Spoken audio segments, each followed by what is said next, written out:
Thịt heo tươi ngon. Thịt heo mới mổ sáng sớm nay. Lấy miếng nạc hay là miếng mỡ? Sở Kiều Ngọc, tôn chủ cầm y vệ. Đi thong thả. Dừng lại.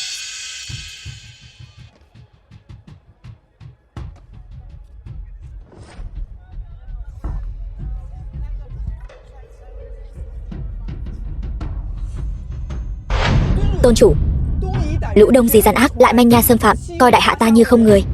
Trên đất đại hạ ta, chúng ngang ngược hoành hành. Mục Vân Xương, phụng mệnh bệ hạ, mời tôn chủ xuất sơn, vì bá tánh, trừ bạo an dân. Xin tôn chủ xuất sơn, trừ bạo an dân. Ta đã quy ẩn từ lâu, chán ngán chuyện đao kiếm rồi. 1 năm trước Nhược Vân lại gả cho công tử hoàng gia Hoàng Vệ Thanh. Ta giờ đây có được sự thanh tịnh và hạnh phúc khó tìm. Nhưng mà tôn chủ, lần này đông di hung hãn, sợ rằng chúng ta khó mà chống đỡ nổi.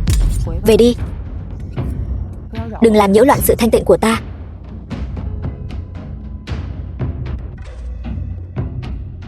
Lời ta nói ngươi cũng không nghe nữa sao? Tôn chủ đừng trách, ta xin cáo lui. Rút lui.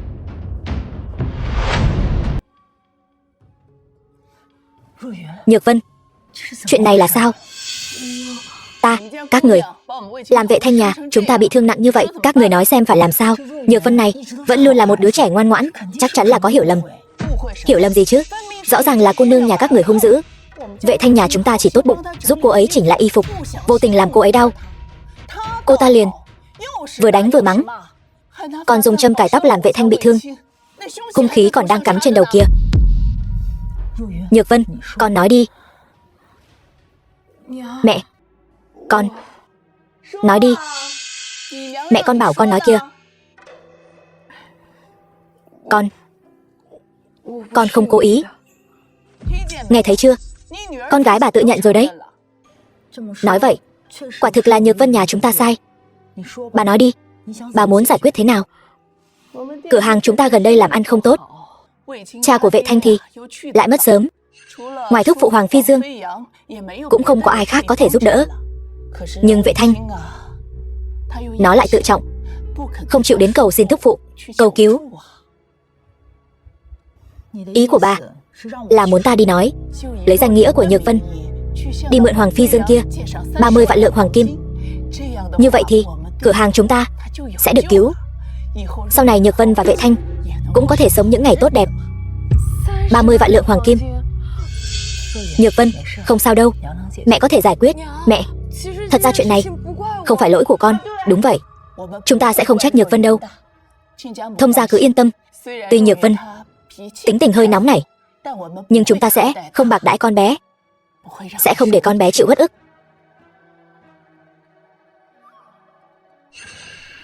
Mẹ yên tâm, con sẽ không trách Nhược Vân đâu.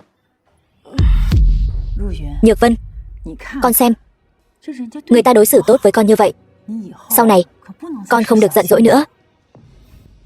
Mẹ, cả đời này con chỉ mong con có thể sống bình an và hạnh phúc.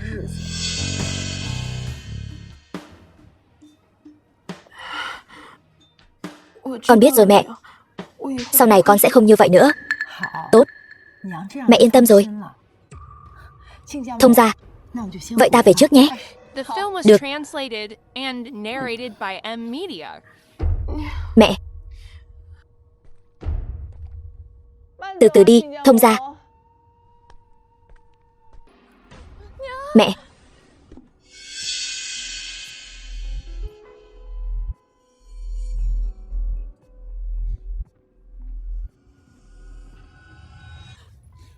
tiện nhân, ngươi có phải muốn mách mẹ ngươi không? Ta vừa mới đánh ngươi.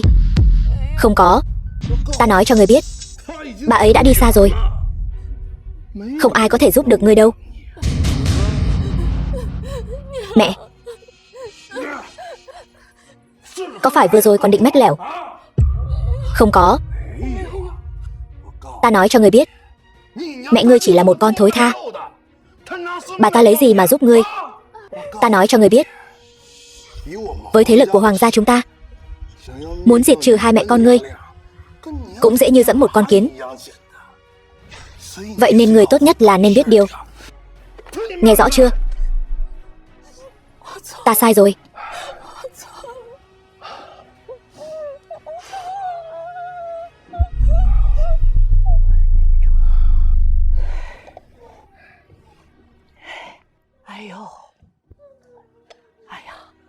Đừng để con ta mệt. Hả giận đi, nghỉ ngơi đi.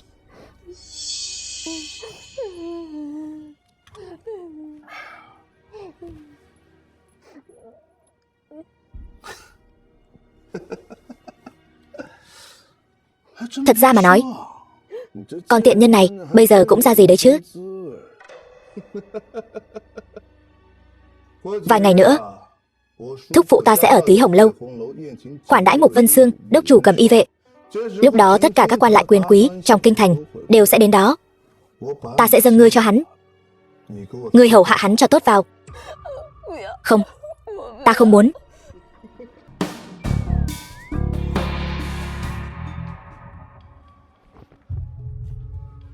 Tôn chủ, bảo Hoàng Phi Dương từ số tiền của ta trích 50 vạn lượng, mang danh nghĩa của hắn gửi cho Nhược Vân.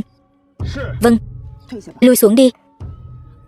Tôn chủ, Mục đốc chủ nói muốn mời ngài qua đó, có việc quan trọng muốn bẩm báo. Chẳng qua là muốn ta xuất sơn, ta sẽ không đồng ý. Bây giờ ta chỉ muốn sống cuộc sống yên ổn, không muốn tham gia vào tranh chấp triều đình. Tôn chủ, Mục đốc chủ nói chuyện này có liên quan đến Nhược Vân tiểu thư. Nhược Vân. Dẫn đường, thần dược của Đông Di này thật lợi hại. Một viên đã bất tỉnh nhân sự. Con trai, con đã bàn bạc với sứ giả Đông Di xong chưa? Yên tâm đi mẹ, đợi 30 vạn lượng hoàng kim tới tay, ta sẽ tìm người gửi cho trước điền đại nhân của Đông Di. Đợi đại quân Đông Di chiếm được thành trì, nhà chúng ta sẽ phất lên như diều gặp gió. Nhưng Vệ Thanh, chúng ta cấu kết với người Đông Di sau lưng thúc phụ Hoàng Phi Dương, nếu bị phát hiện thì đó là tội mất mạng. Mẹ, đừng lo lắng nhiều như vậy. Đến lúc đó ta sẽ tập hợp tất cả các quan lại quyền quý trong kinh thành, tụ họp lại một chỗ, đợi đại quân Đông Di chiếm được thành trì. Phượng Thành là của hai mẹ con chúng ta.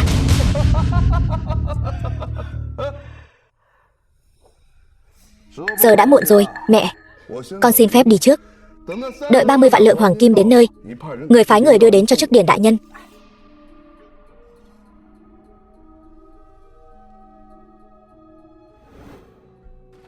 Bẩm.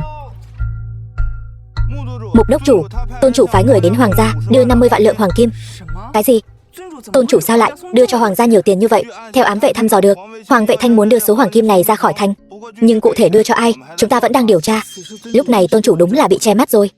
Phải ám vệ tiếp tục theo dõi, nhất định phải điều tra rõ ràng. Dạ.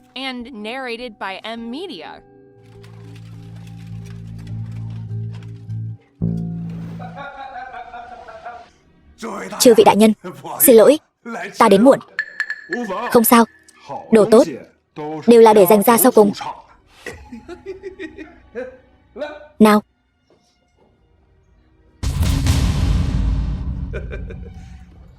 Chư vị đại nhân, đã như vậy, hoàng gia ta sẽ cùng chư vị cùng tiến cùng lùi. Được. Ngươi mang đến hàng tốt như thế này, ta phải xem xét kỹ càng mới được. Chỉ cần Lưu công tử bằng lòng, bọn ta nhất định sẽ không phản đối. Mời. Các ngươi là ai? Đừng lại gần. Quả nhiên là hàng thượng đẳng. Đừng lại gần. Làn da trắng nõn này, nếu có thêm vài vết sẹo thì càng tốt. Buông ra. Nghe nói Lưu công tử thích trên giường làm chút trò mới lạ. Ta đặc biệt chuẩn bị cho chư vị chút đồ chơi nhỏ. Không ngờ sở thích của Lưu công tử lại đến tai ngươi rồi. Hoàng công tử có lòng. Mời.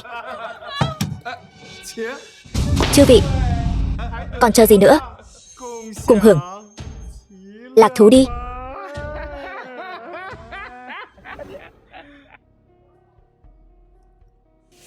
Hoàng Phi Dương chỉ huy sứ Phượng Thành.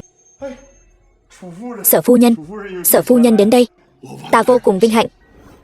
Vân Sương nói có việc quan trọng muốn nói với ta, liên quan đến Nhược Vân, bảo ta nhất định phải đến. Nhược Vân cô nương, vậy có phải đã chịu uất ức ở hoàng gia ta không? Ta sẽ đi dạy dỗ tên tiểu tử thối tha đó. Ta vừa từ hoàng gia ra. Trương Thị cùng Hoàng Vệ Thanh cũng có thể nhẫn nhịn tính tiểu thư của nó. Chuyện gì? Đợi Vân Sương đến rồi nói. Hoàng Phi Dương, người thật to gan. Vân Sương, vớ vẩn. Tôn thượng, kẻ này tâm địa độc ác. Lấy mạng hắn cũng khó giải mối hận trong lòng ta. Đốc chủ, nhất định là có hiểu lầm gì đó. Hãy bỏ kiếm xuống trước.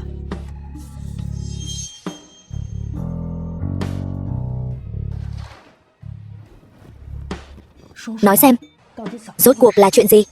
Tôn chủ, người không nên gả Nhược Vân tiểu thư cho tên xúc sinh nhà bọn họ. Ý người là gì? Đưa người lên đây.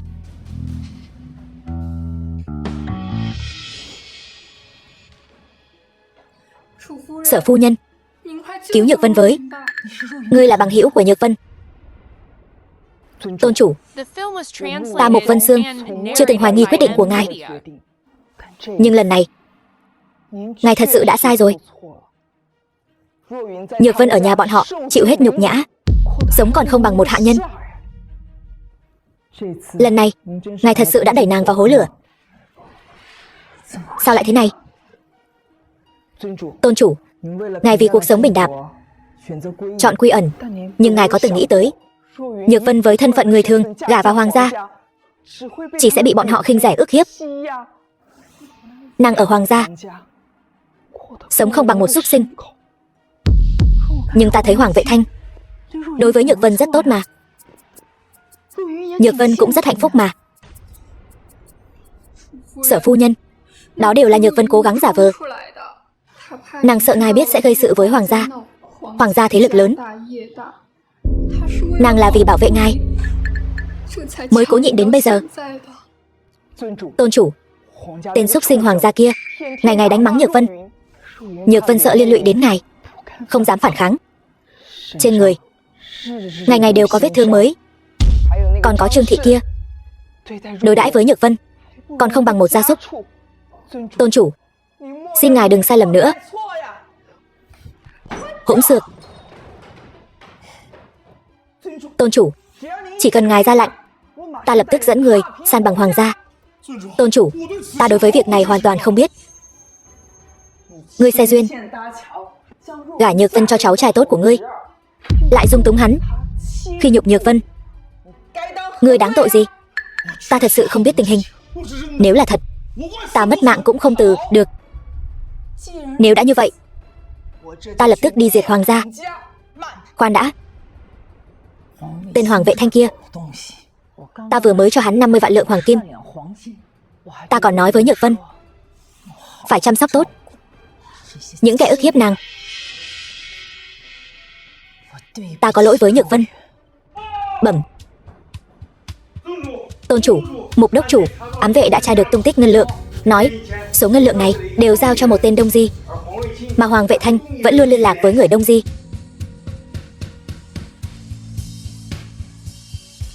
Dò xét tiếp. Dạ. Người Đông Di, chẳng lẽ là tên Trước Điền kia? Trước Điền dẫn người Đông Di ở đại hạ ta cướp bóc tên cẩu tặc Hoàng Vệ Thanh, thế mà lại lấy tiền của ta bán nước cầu vinh. Hoàng Phi Dương, đây chính là cháu trai tốt của ngươi. Việc này ta hoàn toàn không hay biết, không liên quan đến ta. Hoàng Phi Dương, ta hỏi ngươi, kẻ bán nước cầu vinh đáng tội gì? Tội mất mạng. Nếu là thật, ta lập tức đi thanh lý môn hộ. Khoan đã. Việc cấp bách là phải cắt đứt Hoàng Vệ Thanh liên lạc với Đông Di. Mục Vân Sương có chặn 50 vạn lượng hoàng kim, tuyệt đối không thể để rơi vào tay Đông Di. Tuân mệnh. Hoàng Phi Dương có điều tra đồng bọn của Hoàng Vệ Thanh, nhất định bắt giữ. Vâng. Hoàng Vệ Thanh đang ở đâu? Thù của con gái ta tự mình báo. Tốt lắm. Đã lâu không được tiêu khiển như vậy. Không ngờ lão ngoan cố Hoàng Phi Dương lại có thể dạy ra được đứa cháu trai lanh lợi thế này. Chư vị đại nhân, hài lòng chứ? Hoàng công tử, hàng của ngươi ta rất thích. Không đúng, phải là chúng ta rất thích. Chư vị đại nhân, ta có một việc. Ta đã sớm bất mãn với cách làm của thúc phụ. Ta có một kế có thể lật đổ Hoàng Phi Dương, chỉ là cần sự giúp đỡ của chư vị. Nói ra nghe thử.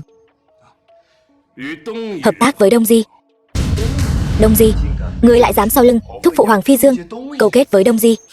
Súc sinh. Phú quý hiểm trung cầu thôi. Ta đã sớm cùng chức điển đại nhân của Đông Di thương nghị xong rồi.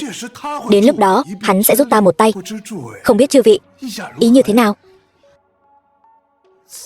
Chuyện này không hề nhỏ. Một khi sự việc bại lộ là phải chém đầu đấy.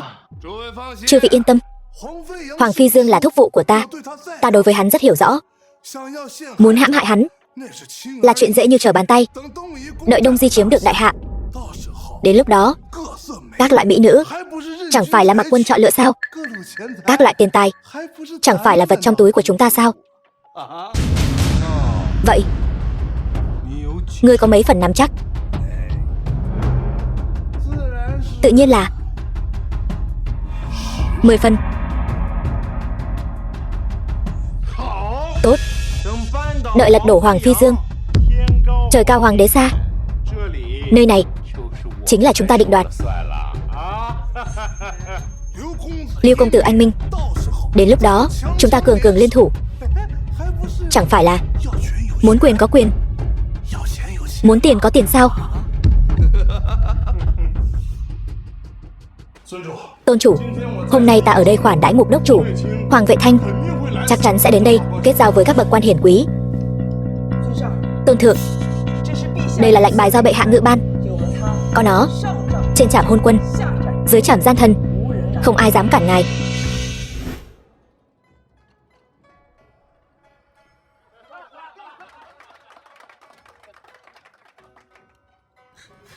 Phu nhân, Vệ Thanh và hôn sự với Lệnh Thiên Kim khi nào thì làm đây? Công tử nhà ngươi chẳng phải đã cưới vợ rồi sao? Con gái ta không muốn gả qua làm thiếp. Trông cô nói kìa, Thiên Kim nhà cô tới đây, đó chắc chắn là chính thất. Còn tiện nhân Nhược Vân kia, đừng nói là thiếp, ngay cả sách giày cho ta nó cũng không xứng. Ta sẽ lập tức bảo Vệ Thanh hưu bỏ nó. Dù sao nó cũng chẳng sống được mấy ngày nữa.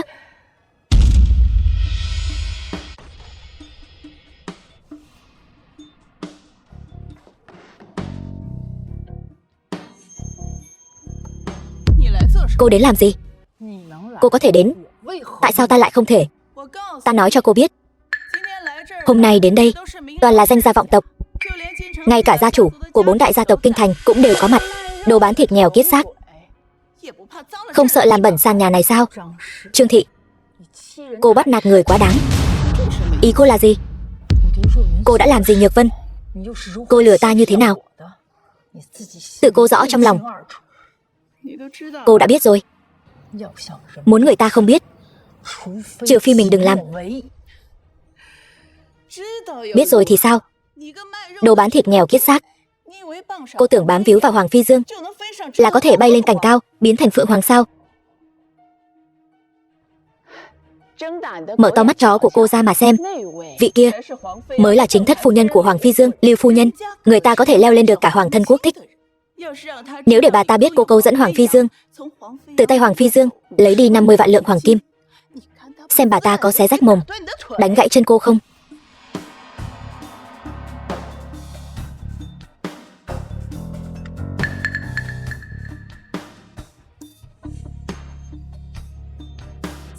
Thấy chưa? Ngay cả phu nhân chỉ huy sứ gặp ta cũng phải chủ động hành lễ. Hôm nay ta chỉ cần một câu: cô đừng hòng sống mà bước ra khỏi túy hồng lâu này. Cô lầm rồi. Hôm nay kẻ không thể sống mà rời khỏi túy hồng lâu là cô. Bám víu được vào chỉ huy sứ đại nhân là khác hẳn. Dám nói chuyện với ta như vậy sao?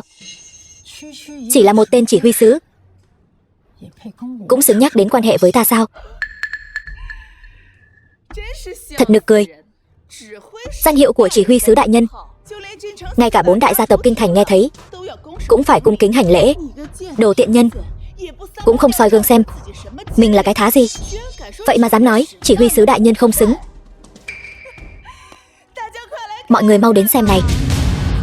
Hôm nay trong bữa tiệc này xuất hiện một con mụ không biết trời cao đất dày. Đồ tiện nhân già. Người này là ai vậy? Trông nghèo nàn quá. Mau đuổi bà ta ra ngoài. Ta vừa nghe bà ta nói gì đó. Chỉ huy sứ đại nhân không xứng. Ta thấy bà ta đúng là chán sống. Đồ tiện nhân. Đây là Túy Hồng Lâu. Cô có tư cách gì đứng đây nói chuyện với ta? Trương Thị, ta khuyên cô nên cẩn thận lời nói. Nói cho cô biết, hôm nay là em vợ ta thiết đãi Mục tôn chủ ở đây. Đến đây toàn là danh gia vọng tộc kinh thành. Không chỉ vậy, ngay cả kẻ quyền thế ngập trời, người đứng đầu tứ đại gia tộc kinh thành cũng đều ở đây. Bọn họ chỉ cần động một đầu ngón tay là có thể bóp mất mạng ngươi. Hôm nay ta muốn xem thử kẻ nào dám động vào ta. Ngươi thả ta ra.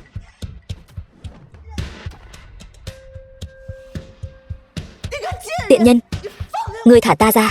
Hôm nay nếu ngươi không nói, ta sẽ lấy lưỡi ngươi. Láo xược, ngươi thật láo xược. Ngươi dám đối xử với ta như vậy. So với những gì ngươi đã làm với Nhược Vân, ta đánh ngươi bây giờ vẫn còn là nhẹ. Vậy thì sao? Con tiện tỳ đó, nó căn bản không xứng với vệ thanh nhà ta. Nếu nó không còn tác dụng, ta đã sớm diệt trừ nó rồi. Ngươi muốn mất mạng. Cứu mạng. Cứu ta với. Dừng tay.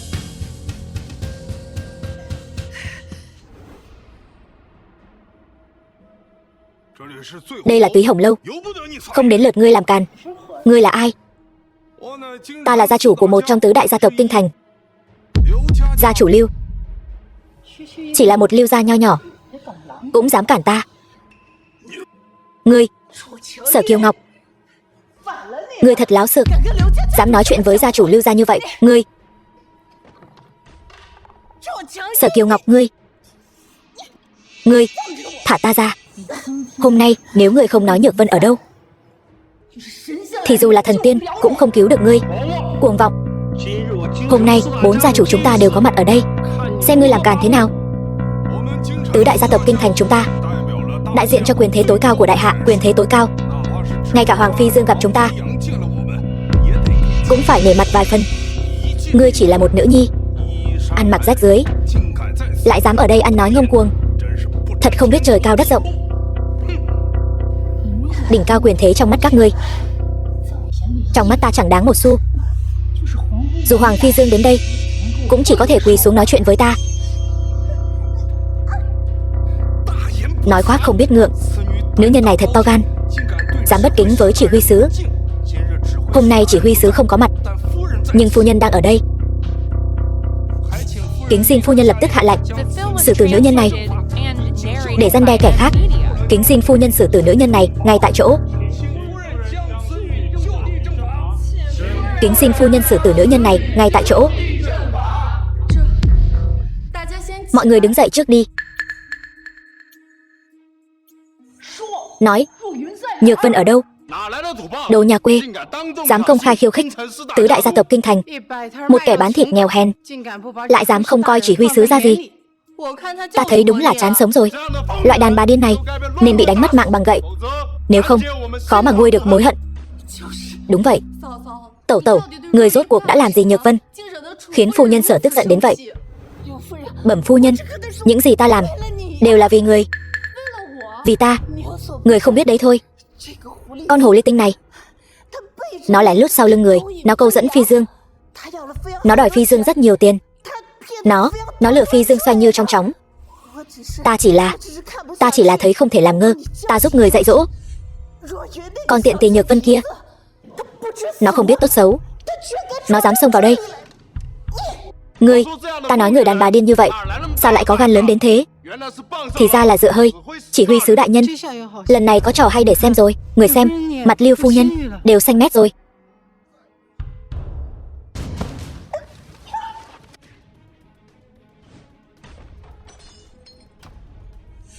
Nếu ngươi còn dám ăn nói bậy bạ, ta sẽ lấy mạng ngươi. Lưu phu nhân, nó cướp mất nam nhân của ngươi, mau lấy mạng nó đi. Nàng ấy là tôn chủ đại nhân, ta nào dám xử lý nàng ta. Ta không có quyền xử lý. Ý ngươi là gì? Ngươi là người hoàng gia chúng ta, lẽ nào muốn giúp người ngoài sao? Tẩu tẩu, theo ta thấy, chuyện này thôi bỏ đi. Bỏ cái gì mà bỏ? Không thể bỏ được. Ngươi lấy mạng con tiện nhân này đi. Ngươi không phải nói nó câu dẫn Phi Dương sao? Hay là cứ đợi Phi Dương đến đối chất trực tiếp? Ý ngươi là gì? Tẩu tẩu, gieo gió gặt bão.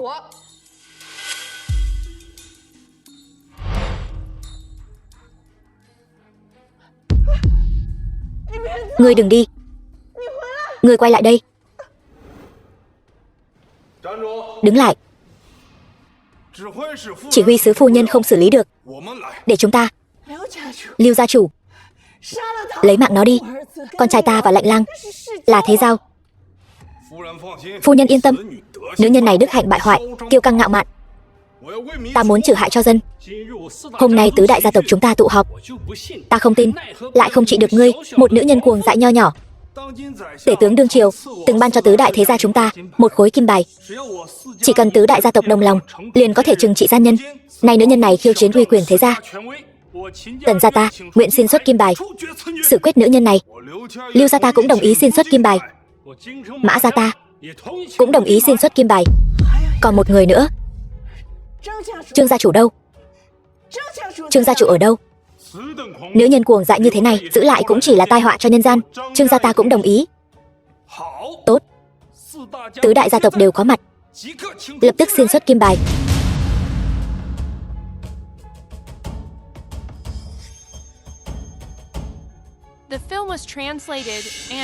Kim bài đây. Người đâu? Bắt nữ nhân này lại.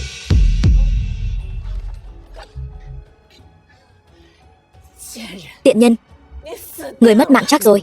Lệnh bài của các ngươi không làm gì được ta. Láo xược, dám ăn nói ngông cuồng. Mở to mắt chó của các ngươi ra. Xem đây là cái gì. Cầm. Tất cả lui xuống cho ta. Dạ. Sao mọi người đều đi rồi? Bắt lại cho ta. Lệnh bài này.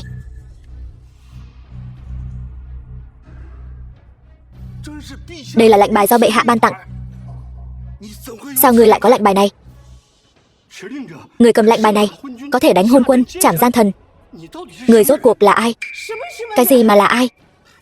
Cô ta chỉ là đồ bán thịt thôi.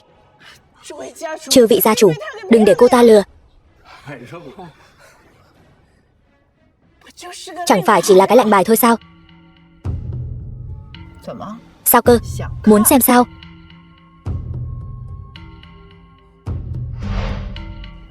Không phải chỉ là một cái lệnh bài thôi sao? Ta cũng có thể làm giả được. Giả thân giả quỷ. Lệnh bài này là thật. Thật sao? Nhưng mà chủ nhân của lệnh bài này không phải là cô ta. Đúng vậy, trên đó khắc chữ Cẩm. Đây là lệnh bài của Cẩm y vệ. Là lệnh bài của Mục đốc chủ.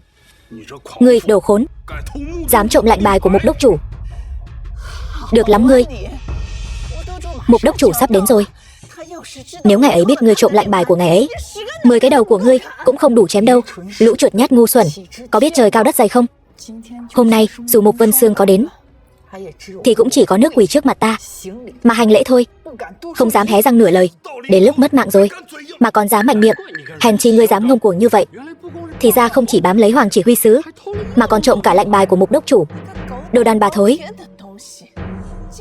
dám trộm lệnh bài của Mục đốc chủ, còn dám ở đây lừa bịp. Nếu không có tứ đại gia chủ ở đây, chúng ta đều bị cô ta lừa rồi. Cứ chờ đấy, lát nữa Phi Dương và Mục đốc chủ sẽ đến. Ta muốn xem ngươi sẽ mất mạng như thế nào. Ngươi có biết lệnh bài của Mục đốc chủ vừa xuất hiện là có thể tùy ý điều động Cẩm y vệ, lại còn có thể triệu tập triệu quân biên cương. Lệnh bài quan trọng như vậy mà bị ngươi đánh cắp, ngươi mất mạng cũng không chuộc được tội. Tác dụng của lệnh bài ta tất nhiên là biết, không cần ngươi ở đây lắm lời. Đồ đàn bà điên, ngươi rốt cuộc muốn làm gì? Đến nước này rồi mà còn ngông cuồng. Ngươi nói lệnh bài này là của ngươi, vậy với thân phận của ngươi chẳng phải là ngang hàng với Mục đốc chủ sao? Cô ta mà ngang hàng với Mục đốc chủ sao? Ngươi cũng xứng sao? Theo ta thấy, cô ta chính là dùng lệnh bài giả này mà mê hoặc chỉ huy sứ đại nhân, khiến chỉ huy sứ đại nhân nghe lời cô ta giam giáp. Lũ ngu xuẩn, Kẻ ti tiện, ngươi làm gì vậy? Đó là chỗ ngồi chính đấy. Chỉ có Mục đốc chủ mới có tư cách ngồi. Ngươi, đồ đàn bà cuồng loạn, còn dám mơ tưởng đến vị trí của Mục đốc chủ.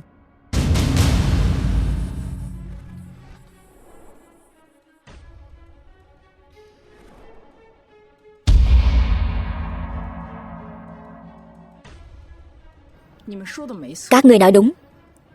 Ta và Mục Vân Sương không thể nào ngang hàng.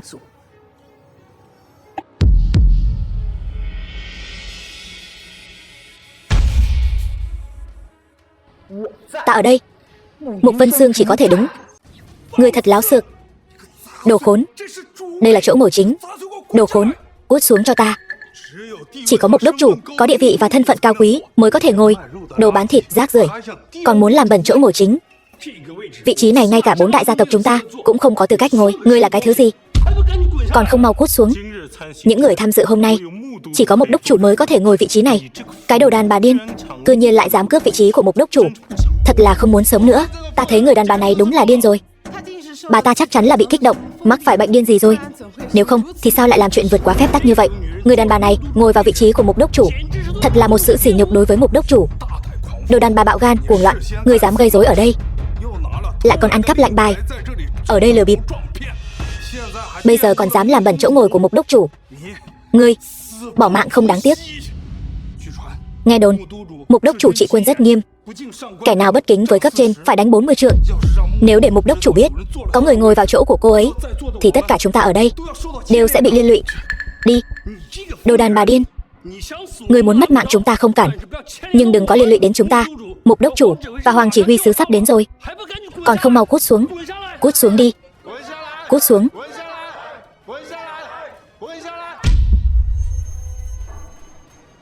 Ta không xuống thì sao nào? Mau đi báo cho Phi Dương nhanh chóng đến đây. Ta sẽ phái người tìm vị trí của Nhược Vân cô nương trước. Vâng.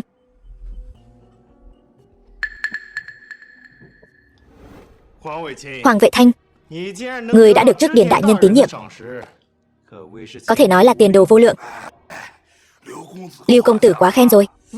Ta được trước Điền đại nhân thưởng thức, còn phải nhờ các vị đại ca đây. Ngươi nếu thật sự lật đổ thúc vụ của ngươi và thay thế ông ta, vậy sau này chúng ta có phải gọi ngươi là đại ca không? Đại ca, không. Ngài nói gì vậy?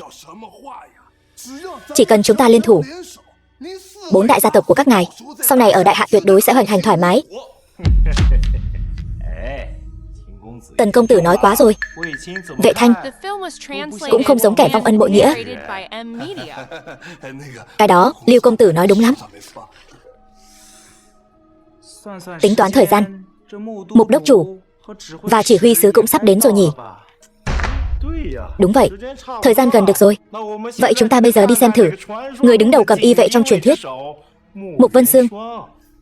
Mục Vân Sương đó căn bản không đáng sợ. Lúc ta đến, trước Điền đại nhân đã nói cho ta biết rồi. Mục Vân Sương lần này đến đây là để cầu viện. Cầu viện? Đúng vậy, Đông Di mạnh mẽ, đại quân của trước Điền đã áp sát biên giới. Mục Vân Sương căn bản không chống đỡ nổi, nên đến cầu viện. Theo ta thấy, đại quân Đông Di chiếm đại hạ là chuyện chắc như đinh đóng cột. Chúng ta đây nào có nhân vật lợi hại gì? Chắc hẳn Mục Vân Sương lần này đến sẽ tay trắng trở về. Đúng vậy, lúc này chúng ta có thể chia cắt đại hạ. Chúng ta muốn tiền có tiền, muốn quyền có quyền, phải không? Nếu đã như vậy, vậy chúng ta hãy đi xem sự giãy giụa cuối cùng của Mục Vân Sương. Chư vị đại ca đi trước, ta đưa con mụ đó về nhà trước đã. Được. Chúng ta tuân lệnh hành sự. Tuân lệnh của ai? Dựa vào cái gì mà bắt ta? Mau thả ta ra. Đồ điên, vì cứu đứa con gái vô dụng của ngươi mà bất chấp hậu quả, dám đối đầu với toàn bộ quyền quý kinh thành, còn ngồi vào chỗ của Mục đốc chủ, chủ tọa này. Giao Nhược Vân ra là cơ hội cuối cùng ta cho ngươi. Phi Dương, Mục đốc chủ cũng sắp đến rồi. Ngươi nóng ruột rồi phải không? Có bản lĩnh thì cứ tiếp tục ngồi đó. Ta muốn xem ngươi sẽ ra sao. Nếu ngươi ngoan cố không chịu hối cải, vậy chúng ta cứ chờ xem người mất mạng như thế nào. Đồ đàn bà khùng, xông vào yến tiệc trộm lệnh bài, mất mạng không đáng tiếc. Ngươi, đây là lệnh bài do bệ hạ đích thân ban tặng. Các ngươi dám làm nhục ta như vậy, ngươi lừa ai vậy? Tấm lệnh bài này vốn dĩ không phải ban cho ngươi. Láo xược, còn muốn động thủ? Đến đây. Mục đốc chủ, Hoàng chỉ huy sứ đến.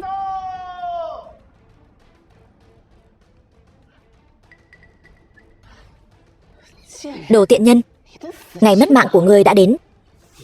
Ngươi con đàn bà điên, hãy đợi mà đón nhận cơn thịnh nộ của mục đốc chủ và Hoàng chỉ huy sứ. Cung nghênh mục đốc chủ, Hoàng chỉ huy sứ đại nhân. Mục đốc chủ, ngài rốt cuộc cũng đến rồi, mau xử lý con mụ điên này ngay tại chỗ. Ngươi là? Đốc chủ, cô ta là Trương Thị, mẫu thân của Hoàng Vệ Thanh. Con mụ điên mà các ngươi vừa nói. Mục đốc chủ, con mụ điên này không chỉ dám xông vào yến tiệc mà còn dám làm bẩn chỗ ngồi của ngài, kính xin ngài giáng tội. Phải đó, mục đốc chủ, con mụ điên này đã đánh trọng thương tẩu tẩu của chỉ huy sứ đại nhân, còn cả gan ngồi lên chủ vị của ngài. Đúng vậy, cô ta còn dám nói chỉ huy sứ đại nhân đến thì phải quỳ, còn ngài đến thì phải đứng. Ba vị đại nhân nói đúng. Ta có thể làm chứng, ta cũng có thể làm chứng, ta cũng có thể làm chứng. Mục đốc chủ, xin ngài hạ lệnh nghiêm trị con mụ điên này. Hoàng chỉ huy sứ, ngươi thấy sao? Đốc chủ bớt giận, là ngươi muốn nghiêm trị cô ấy. Chính xác, chỉ huy sứ đại nhân. Chỉ huy sứ đại nhân, ngươi đánh ta làm gì? Còn ngươi nữa? Đại nhân thứ tội, chúng tôi cũng chỉ là sơ suất, mới để con mụ điên này làm bẩn nơi đây của đốc chủ đại nhân. Nhưng việc này là có nguyên nhân, đại nhân. Có nguyên nhân. Tất cả là tại cô ta không coi trọng uy quyền của ngài. Cô ta còn dám trộm lệnh bài của đốc chủ. Còn dám trộm lệnh bài. Đúng vậy. Cho nên chúng tôi mới không dám tự ý hành động. Phải đó, chỉ huy sứ đại nhân, ngài xem, con đàn bà này thật to gan, dám trộm lệnh bài của Cầm Y vệ, tội đáng mất mạng. Đúng, tội đáng mất mạng. Ta thấy ngươi mới tội đáng mất mạng. Kẻ đáng mất mạng là ngươi. Các ngươi mới đáng mất mạng nhất. Phi Dương, ta biết con mụ điên này là hồ ly tinh mà ngươi nuôi ở ngoài, nhưng hôm nay ngươi không thể nhân từ mẹ tay. Vừa rồi cô ta muốn đánh ta đấy. Hôm nay nếu trước mặt đốc chủ ngươi bao che cho nàng ta thì ngươi sai lầm rồi. Là ngươi sai lầm rồi. Có ý gì? Sao lại? Chính tẩu tử của mình lại không xuống tay được. Đốc chủ bớt giận.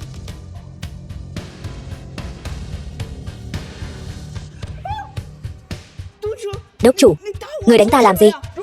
Nhược Vân ở đâu? Đốc chủ quen biết Nhược Vân sao? Nhược Vân ở đâu? Hoặc là đánh, hoặc là mất mạng. Ở lầu 2. Nàng ấy ở lầu 2 cùng con trai ta. Cẩm Y vệ đâu? Có. Đem Nhược Vân xuống cho ta. Dạ.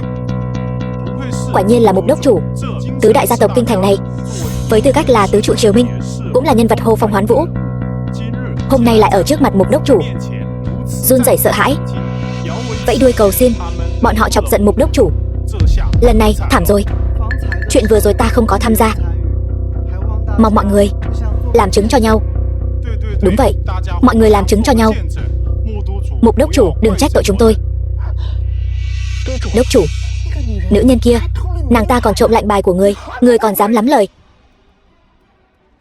Mục Vân Sương, tôn chủ, sự việc làm thế nào rồi? Bẩm tôn chủ, người của chúng ta đã thu hồi toàn bộ ngân lượng. Tốt lắm, lui xuống đi. Dạ. Hoàng Phi Dương, Thần có mặt. Việc tôn chủ dặn dò đều liên quan đến tứ đại gia tộc, nhưng mà vẫn chưa điều tra ra chứng cứ xác thực. Đợi điều tra ra, thần sẽ lập tức bẩm báo tôn chủ. Đại nhân, hắn là ai? Sao ngài phải báo cáo với cô ta? Cút xuống. Vâng.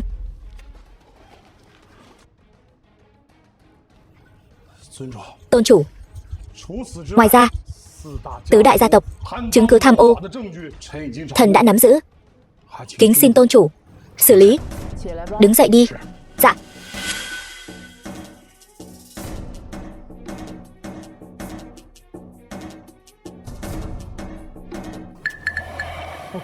Ta đã nói rồi, tứ đại gia tộc trong mắt ta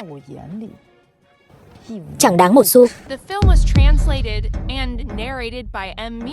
Ta cũng đã nói, Hoàng Phi Dương trước mặt ta chỉ xứng quỳ. Ta cũng đã nói, ta ngồi đây, Mục Vân Sương chỉ có thể đứng. Nhưng các ngươi lại chẳng ai tin, cho rằng ta là kẻ điên.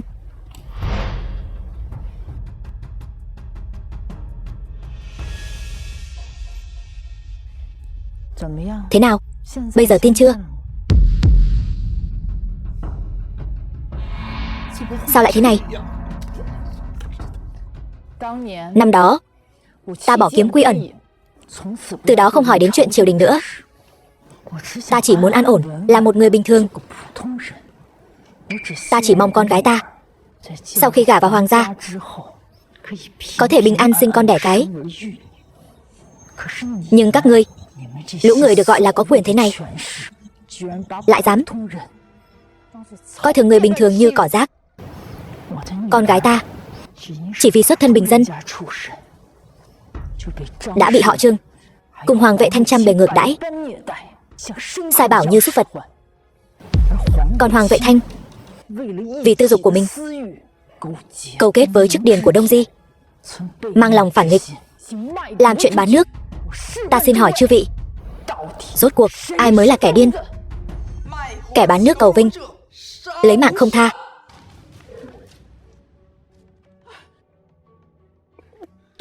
Đốc chủ, Mục đốc chủ, xin đốc chủ tha cho Vệ Thanh. Nó vô tội, là hắn ta, là chức điền ép buộc nó. Đúng vậy, là chức điền ép buộc nó. Đốc chủ, đốc chủ, tôi chỉ có một đứa con trai này. Nếu nó mất rồi, thì nhà họ Hoàng tuyệt hậu. Đốc chủ, ta đã cho ngươi cơ hội rồi. Bây giờ cầu xin muộn rồi.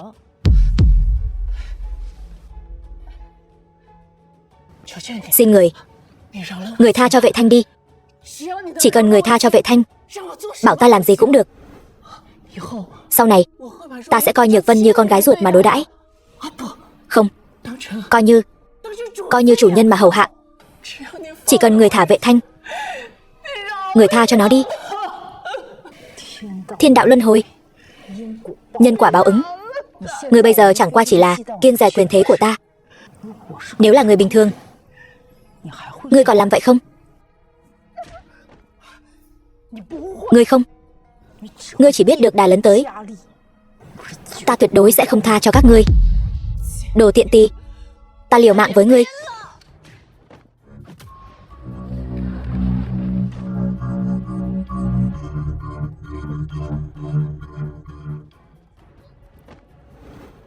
Ngoan cố, tội đáng mất mạng. Thánh bài do bệ hạ ban, hiệu lệnh thiên hạ, ai dám không tuân, mù hết cả rồi. Lại dám không nhận ra tôn chủ. Hôm nay ta phụng mệnh bệ hạ, mời người trở về, tái chấp trưởng thập vạn cầm y vệ, điều phối triệu quân biên giới, bảo vệ quốc gia, san bằng Đông Di.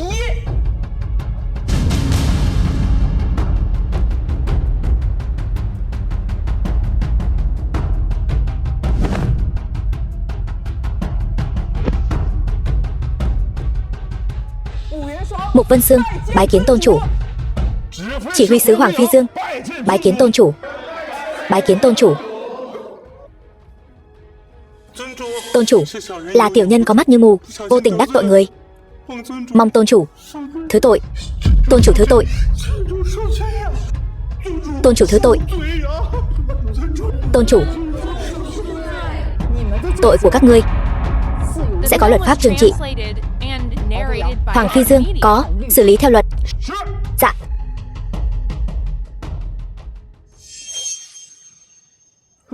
Sao Nhược Vân vẫn chưa xuống? Tôn chủ, tôi tự đi. Tất cả đứng yên. Tất cả lui ra. Nhược Vân. Mẹ.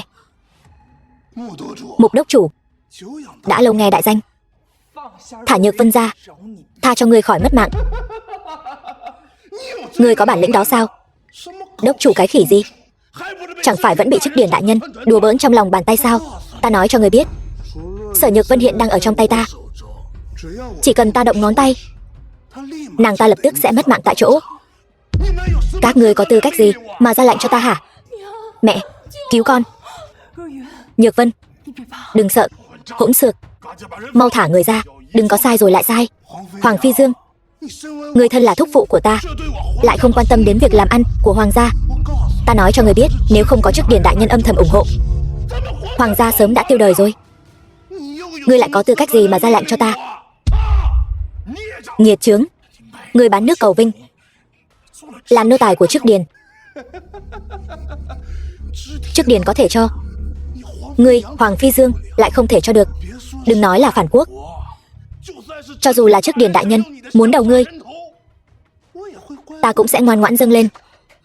Nghịch tử, hoàng gia ta sao lại sinh ra thứ như ngươi chứ? Ta là súc sinh, ta là nghiệt chướng.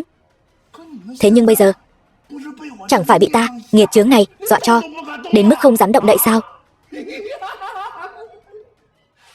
Nhược Vân, đừng.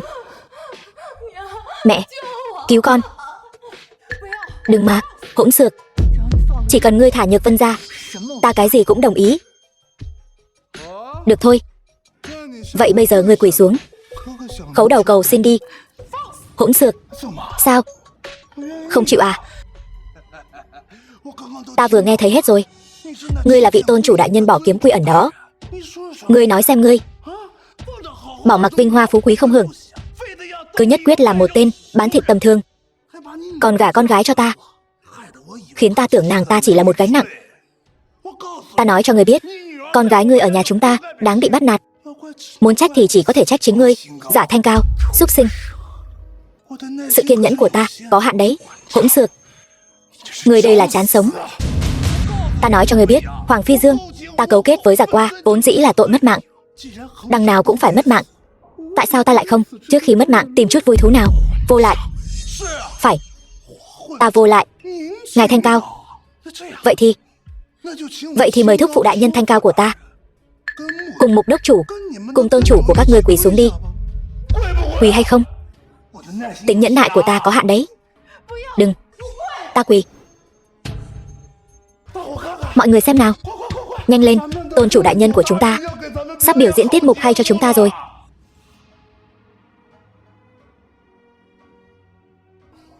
Đừng. Hoàng Vệ Thanh, tôn chủ là thân phận gì? Sao có thể quỳ trước ngươi? Như vậy, ngươi thả nàng ra, ta quỳ trước ngươi, không giữ chữ tín. Ta lập tức đưa nàng xuống địa ngục. Đừng. Đều là lỗi của mẹ. Mẹ, đừng quỳ. Không thể quỳ. Mẹ. Đừng.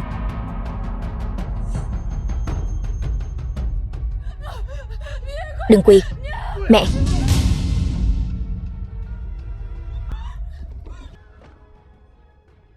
Nhược Vân.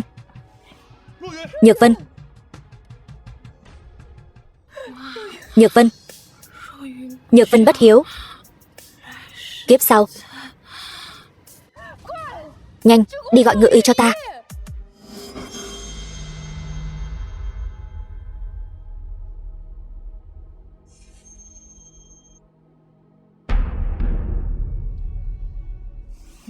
Ngự y, Nhược Vân thế nào rồi? Bẩm tôn chủ, cơ thể của Nhược Vân tiểu thư không được lạc quan lắm. Ngươi có ý gì?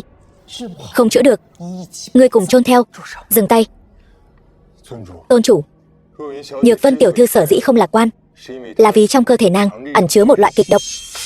Ngươi nói gì? Đây là một loại độc dược đặc chế của Đông Di. Nếu không có thuốc giải, ta cũng không có cách nào chữa trị tận gốc. Nhất định là thủ đoạn của Hoàng Vệ Thanh. Ta lập tức đi tìm hắn. Ta đi cùng ngươi.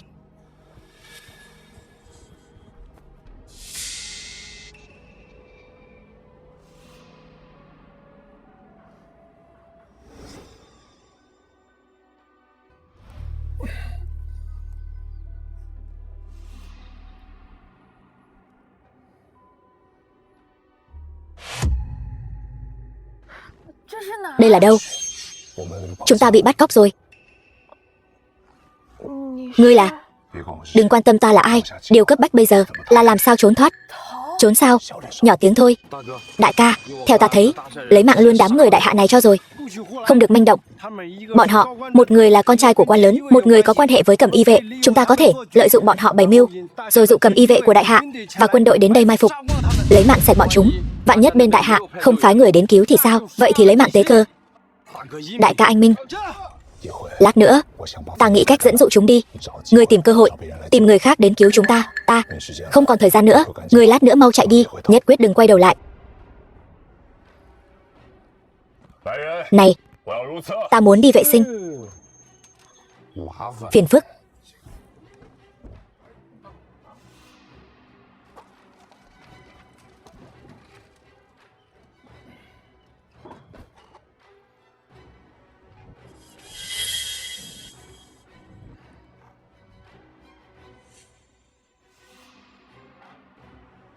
Nhìn cái gì mà nhìn? Ngươi không có sao?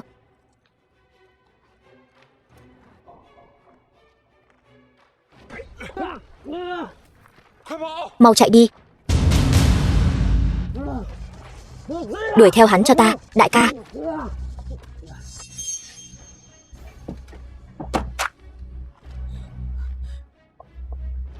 Ta nhất định sẽ quay lại cứu ngươi. Ngự y, thuốc giải ta đã lấy về rồi. Người đâu? Vừa rồi còn ở đây mà. Tôn chủ, thái tử bị bắt cóc rồi. Bệ hạ sai ta đến mời ngài cứu giá. Kẻ nào dám cả gan bắt cóc thái tử? Bẩm mục đốc chủ là người Đông Di. Người Đông Di? Tôn chủ, Hoàng Vệ Thanh cấu kết với người Đông Di. Sự mất tích của Nhược Vân nhất định là do người Đông Di gây ra. Chắc hẳn vẫn chưa đi xa. Đuổi theo. Theo ta lục soát dọc đường. Dạ. Đứng lại. Ngươi lại dám chạy trốn? Ngươi đừng tới đây. Xuống mổ đi.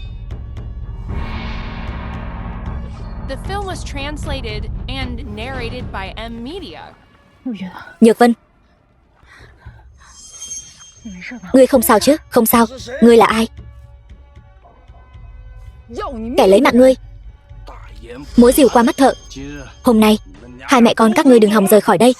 Muốn mất mạng thì cứ xông vào đây.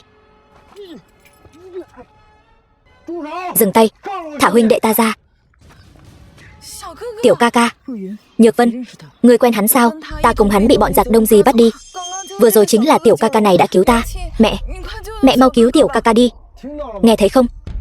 Mau thả huynh đệ ta ra. Nếu không, ta sẽ lấy mạng hắn. Đừng lo cho ta. Lấy mạng chúng. Câm miệng. Ta mất mạng một mình cũng được. Nếu thả chúng đi, đại hạ sẽ máu chảy thành sông, sẽ mất mạng thêm nhiều người nữa. Câm mồm cho lão tử. Thích nhất là nhìn bọn đại hạ các ngươi do dự bất quyết. Thật là quá đẹp. Câm miệng. Nguyễn Nhĩ, bà già, ngươi nếu còn dám động đến huynh đệ ta một lần nữa, hắn sẽ tan xương nát thịt. Ngươi dám? Đừng lo cho ta. Ta lấy thân phận thái tử đương triều ra lệnh cho ngươi lập tức lấy mạng bọn giặc Đông Di. Ngươi là thái tử đương triều. Không sai. Ta đích thực là thái tử Long Trăn. Ngươi lại là thái tử. Nghe thấy không? Không thả huynh đệ ta ra, thái tử điện hạ của các ngươi, ta sẽ lấy mạng. Các ngươi sẽ bị gán tội sát hại thái tử. Mau thả ta ra. Nếu không, thái tử nhà ngươi sẽ bị huynh trưởng ta lấy mạng. Ngươi đang uy hiếp ta sao? Ta chỉ là tên lính nhỏ Đông Di. Long Trăn đó là thái tử của các ngươi. Một tên lính nhỏ đổi mạng thái tử. Thật sự quá đáng giá. Cầm miệng. Vị phu nhân này, phi ngư phục trên người ngươi tuy cũ, nhưng ta nhìn ra được ngươi cũng là Cẩm Y vệ. Cẩm Y vệ.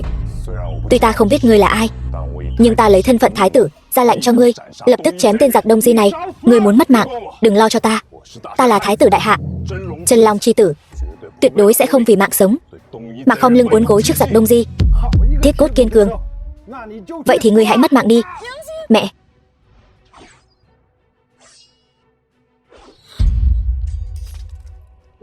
Đao của ta, đừng hòng lấy mạng thái tử của ta. Ngươi vẫn nên lo cho bản thân mình đi. Khốn kiếp, ngươi rốt cuộc là ai? Ngươi và tên huynh đệ của ngươi đều không xứng biết tên của ta. Tiểu ca ca.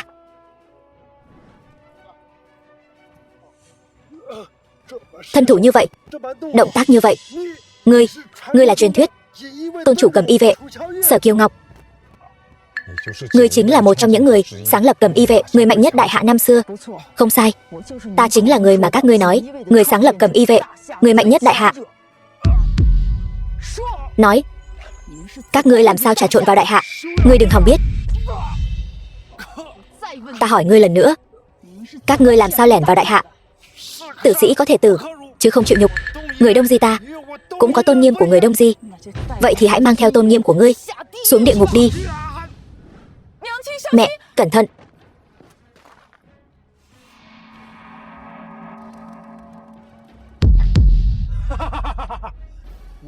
Ta vừa thả chim bồ câu đưa thư, nó sẽ mang theo tình báo của đại hạ truyền về Đông Di của ta. Đến lúc đó, quân sĩ Đông Di ta sẽ dựa theo tình báo săn bằng đại hạ các ngươi. Tình báo? Tình báo gì? Ngươi vĩnh viễn sẽ không biết được. Ta ở dưới đó đợi ngươi. Sở Kiều Ngọc.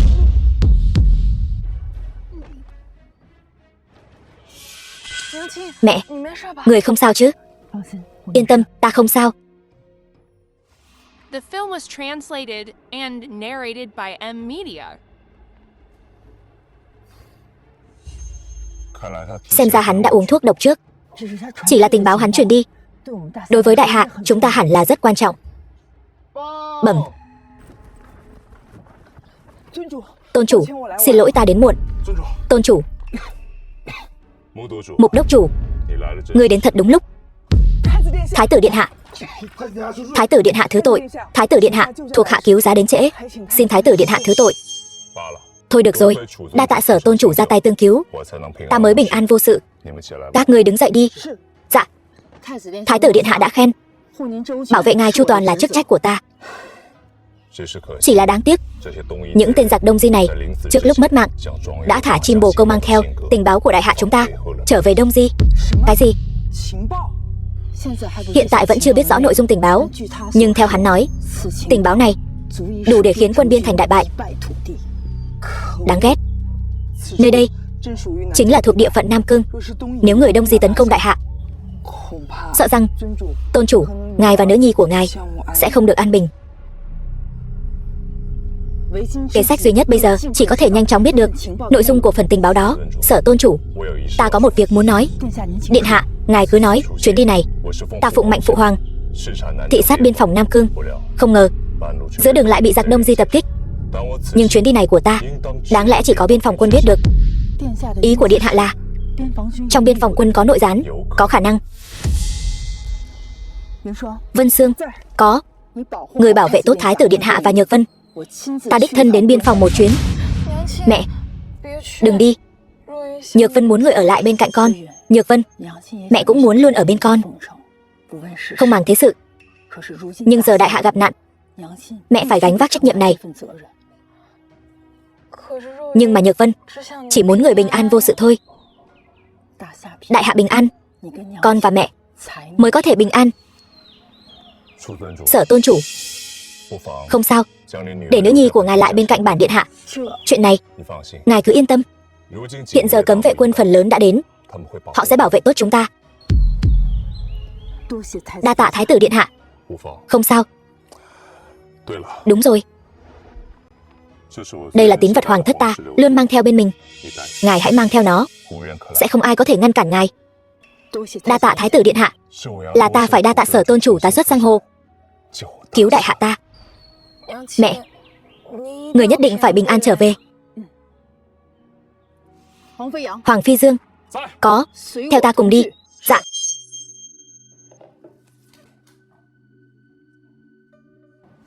Tình báo đã được giao cho Cú Mèo.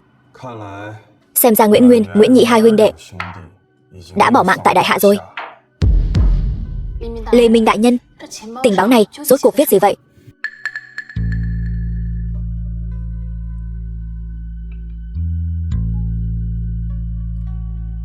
Hai người bọn họ tại sao lại giao tình báo đã thu thập được cho Cú Mèo vậy? Để tham gia sự kiện do Cú Mèo tổ chức. Chợ đấu giá ngầm. Chợ đấu giá ngầm sao? Người không biết đấy thôi. Chợ đấu giá ngầm này không đơn giản như vậy đâu. Ở đây, người có thể mua được tất cả những thứ mình muốn. Cho dù hiện tại không có, chưa đến 1 năm, Cú Mèo cũng có thể tìm thấy cho ngươi. Cú Mèo này lại lợi hại như vậy sao? Đúng vậy. Đông Di chúng ta lúc đó muốn thu nạp Cú Mèo vào dưới trướng,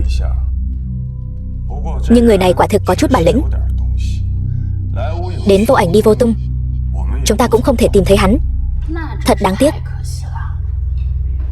Nhưng hai người bọn họ lại muốn đến chợ đấu giá ngầm này như vậy.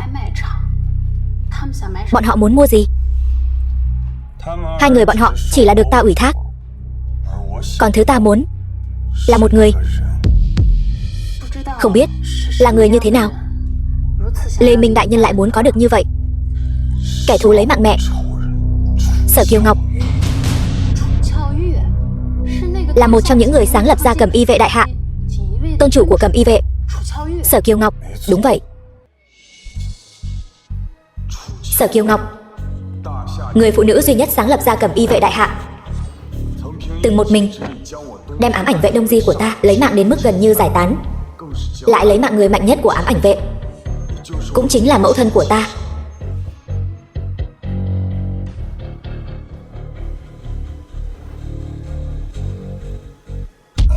Sở Kiều Ngọc, nộp mạng đi, một lũ chuột nhắt.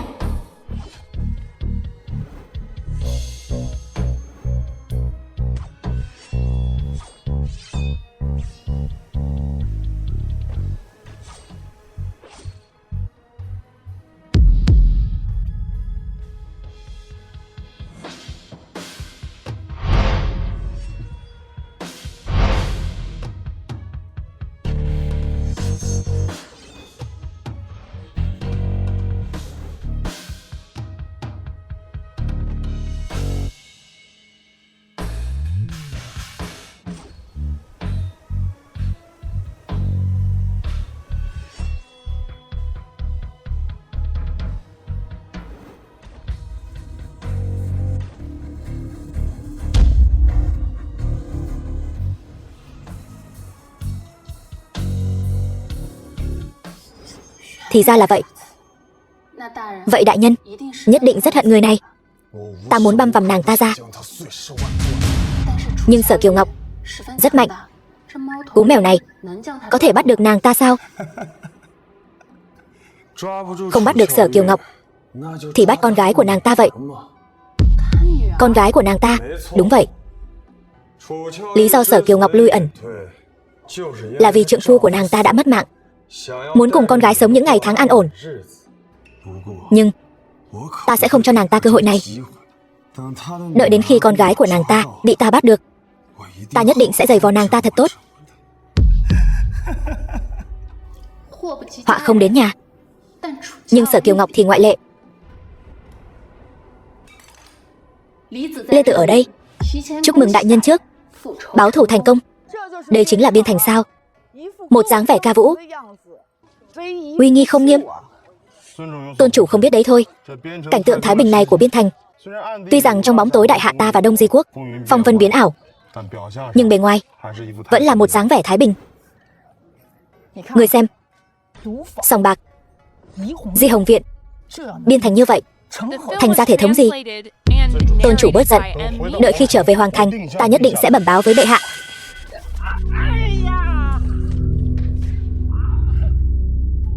Thằng nhóc dám giành nữ nhân với Trấn Biên Quân, chán sống rồi sao? Chúng ta đi. Hiền đệ, có sao không? Buông ra. Ta có sao không? Liên quan gì đến ngươi? Này, kẻ đánh người, người bị đánh đều không biết xấu hổ. Nguyệt Nguyệt tiểu mỹ nhân, bản tướng quân tới rồi. Đi xem thử. Được, đại gia mau vào chơi đi. Mời đại gia vào trong. Nguyệt Nguyệt tiểu mỹ nhân, bản tướng quân tới rồi. Hạ tướng quân, huynh mau tới đây. Tiểu bảo bối, tiểu bảo bối, đừng chạy. Hôm nay mặc ít quá nha. Hạ tướng quân hôm nay thể lực cũng dồi dào quá nha. Đã theo ta chạy mấy vòng rồi. Dĩ nhiên, tướng quân trấn biên quân chúng ta muốn nghỉ ngơi lúc nào thì nghỉ, tự mình rời doanh trại tìm thú vui. Dù sao, quân Đông Di cũng không phải đối thủ của chúng ta. Chưa chắc đâu. Thôi được rồi, không nói chuyện quân doanh nữa. Ta tích trữ thể lực bấy lâu nay là để dành cho nàng đó. Ghét quá. Hạ tướng quân, Nguyệt Nguyệt tiểu mỹ nhân, số bạc này tặng nàng. Hôm nay nàng phải hầu hạ bản tướng quân cho tốt đấy. Như đây bạc, ngươi lấy đâu ra? Lương quân chứ đâu. Không ngờ hạ tướng quân mỗi tháng lại lĩnh được nhiều lương quân thế. Không nhiều, nhưng mà có thể bòn rút từ đám lính quen một ít tiền tiêu vặt, lại dám lấy lương quân đến Di Hồng Viện. Chuyện này mà truyền về quân doanh, chắc chắn sẽ khiến quân đại hạ nổi loạn. Hạ tướng quân thật thông minh. Đồ hỗn láo, dám đá bản tướng quân. Bà già, ngươi là ai? Báo danh tính, ta là ai? Còn ngươi, vô lễ. Mở to mắt chó ra mà nhìn cho kỹ. Bộ giáp này là giáp trụ chỉ có trấn biên quân mới được mặc. Mặt trời lên cao, ngươi không ở thao trường huấn luyện binh sĩ, lại chạy đến đây tìm Hoa Vấn Liễu. Ngươi cũng xứng tự xưng trấn biên quân sao? To gan. Ngươi có biết uy danh của hạ tướng quân không? Ngay cả quân Đông Di cũng kiêng rẻ hắn. Ngươi, đàn bà quê mùa, lại dám sỉ nhục hạ tướng quân. Chán sống rồi sao? Vẫn là Nguyệt Nguyệt thương ta. Dĩ nhiên, ta không giống một đàn bà quê mùa nào đó vô tri vô lễ như vậy. Vô lễ, ngươi có biết người trước mặt ngươi là ai không? Nàng là... Nói đi. Sao không nói nữa? Bà già này là ai? Ngươi là ai? Ta khuyên ngươi nên quay về luyện tập quân đội, nếu không tự gánh lấy hậu quả.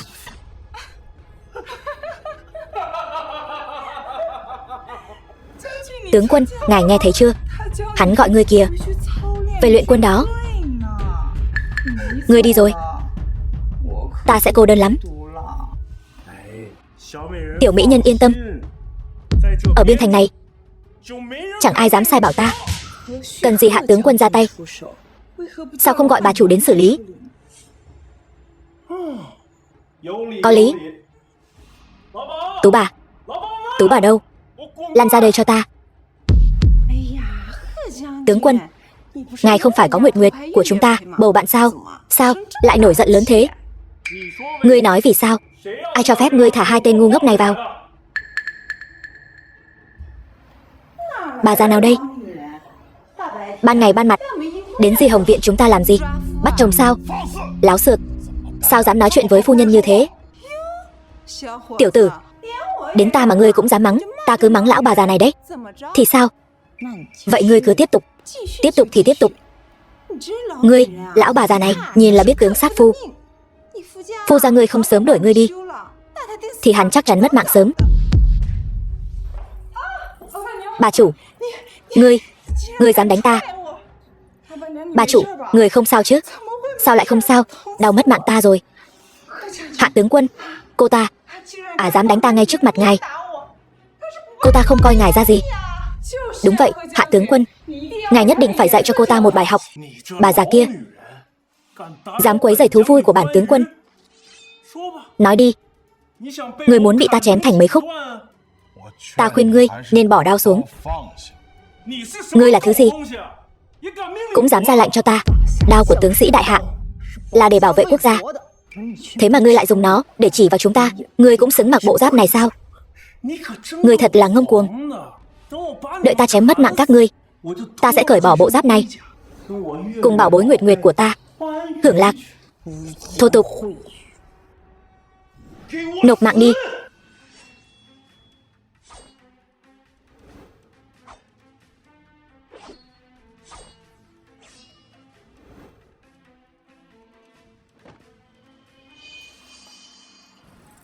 Nguyễn Nguyệt, mau đưa tin tức vừa moi được ra ngoài.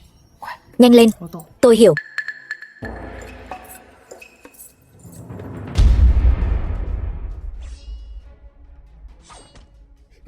Trốn cái gì? Không phải muốn lấy mạng ta sao? Đến đây, ngươi uống rượu say rồi nên không thấy rõ. Ta giúp ngươi tỉnh táo lại.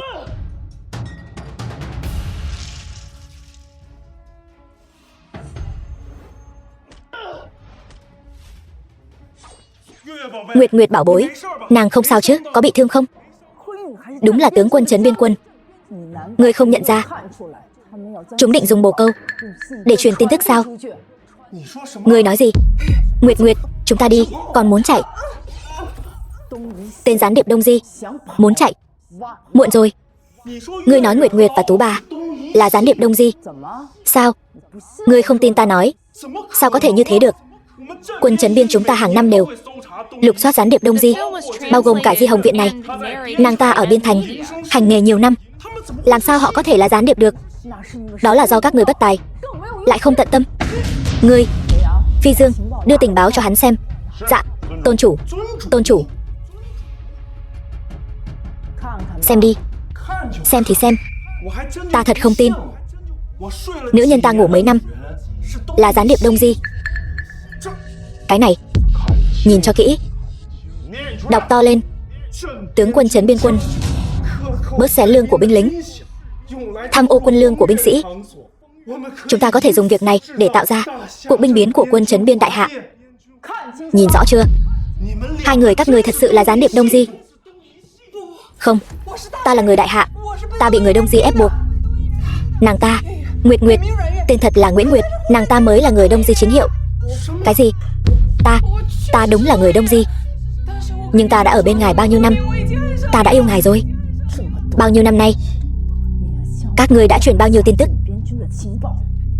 của quân Trấn Biên Đại Hạ chúng ta ra ngoài. Nếu chiến sự tái diễn, quân Trấn Biên sẽ tan vỡ trong nháy mắt. Ngươi, vị tướng quân này, cũng khó thoát khỏi tội. Các ngươi rốt cuộc là ai? Phi Ngư Phục, ngài là Cầm Y vệ. Ngươi còn biết? Đại nhân, tiểu nhân thật sự không biết. Ngài đến biên thành đắc tội đại nhân rồi. Đại nhân, xin ngài tha cho tiểu nhân một mạng. Đại nhân, người tham ô quân lương biên quân, đến trốn Phong Nguyệt này, còn tiết lộ quân tình Đại Hạ cho gián điệp Đông Di, còn dám xin tha mạng. Hai người các ngươi, đại nhân Cầm Y vệ, tha mạng. Ta sai rồi, ta không dám làm gián điệp cho người Đông Di nữa. Đại nhân tha mạng. Đại nhân, chỉ cần ngài không lấy mạng ta, ta làm nha hoàn sưởi ấm giường cho ngài, hầu hạ ngài. Buông ra. Ghê tởm. Tôn chủ, xử tử Tú Bà cùng nữ nhân Đông Di này. Đại nhân, xin đừng lấy mạng ta. Chỉ cần ngươi không lấy mạng ta, ta có thể nói cho ngươi về giao dịch của người Đông Di và Cú Mèo. Khoan đã. Giao dịch? Đúng, giao dịch của bọn chúng là... Ngươi dám nói ra chuyện này? Ngươi... Tú Bà vừa nói gì vậy? Cú Mèo là ai? Tuy ta sợ mất mạng, nhưng chuyện này ta tuyệt đối sẽ không nói cho ngươi biết. Ta khuyên ngươi tốt nhất nên nói ra, nếu không ta không ngại cho ngươi nếm thử thủ đoạn của Cầm Y vệ chúng ta. Mơ đi. Chuyện này, cắn lưỡi tự kết liễu. Người Đông Di trời sinh tham sống, nhưng cũng vì bí mật này mà tự kết liễu. Hạ tướng quân, đại nhân, nếu tên Đông Di đã mất mạng, xin ngài hãy cho tôi một con đường sống. Đại nhân, bớt nói nhảm. Cú Mèo là ai? Ngươi có biết? Ta không biết. Tôi thật sự không biết. Nhưng Trấn Biên Quân Phùng Nguyên Soái chắc hẳn biết đôi điều. Trói hắn lại, áp giải về doanh trại. Dạ. Nhược Vân cô nương, đừng để bị cảm lạnh. Vân Sương tỷ tỷ, mẫu thân ta đã đi mấy ngày rồi, cũng không biết người bây giờ thế nào rồi.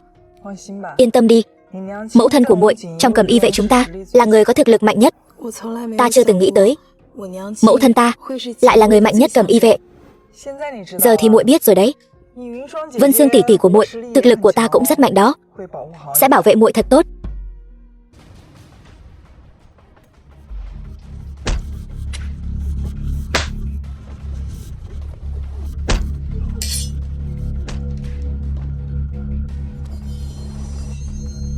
Qua đây. Chuyện gì thế này? Tiểu cô nương này chắc hẳn là nữ nhi của Sở Kiều Ngọc, dám xông vào địa phận Cầm Y vệ ta. Kẻ nào? Báo danh tính. Ta. Chỉ cần nàng ta, vậy thì phải bước qua xác ta trước. Vậy thì ngươi hãy mất mạng đi.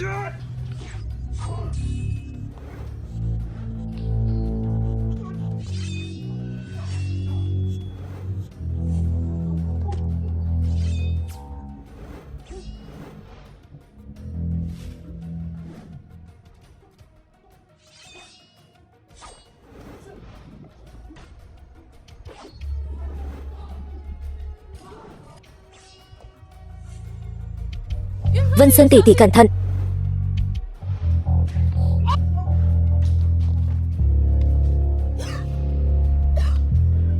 Khốn kiếp, đây là thi phụ độc. Quả nhiên là Cầm Y vệ, độc ta dùng đều biết. Ngươi đừng lại gần. Yên tâm, ta sẽ không lấy mạng ngươi. Vì khách của ta chỉ đích danh muốn ngươi. Nhược Vân chạy mau. Chân của ta. Ngươi xem, để ta mang đi thì tốt biết mấy, cứ ép ta ra tay. Tại sao ngươi bắt ta?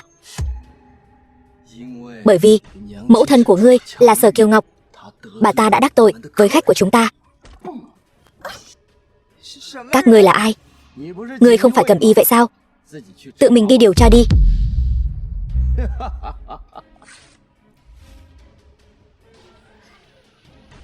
Khốn kiếp, hỗn đản.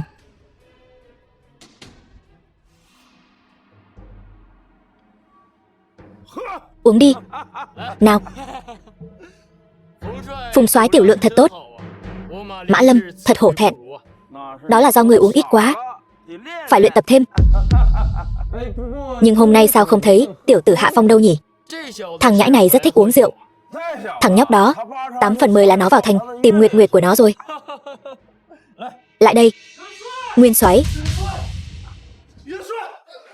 Chuyện gì vậy? Nguyên soái. Hạ Phong, là ai trói người thành ra thế này? Là ai dám động đến tướng quân của trấn biên quân ta? Dậy đi. Dạ. Nói mau. Là tôi.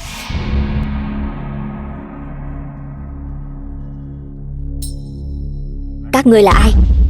Dám làm bị thương người của trấn biên quân ta? Ngươi còn biết mình là trấn biên quân sao? Giờ luyện tập. Một tên đến Di Hồng viện mua vui, 2 tên ở đây uống rượu. Vô phép. Ngươi dám gào thét với chúng ta, chán sống cũng không tìm chỗ nào tử tế hơn. Ngươi dám đánh bổn tướng quân?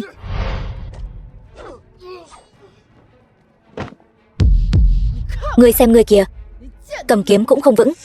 Nếu lúc này Đông Di xâm phạm, ngươi chắc chắn bỏ mạng ngay tại chỗ. Vô lại, dám ra tay trước mặt bổn soái, chán sống.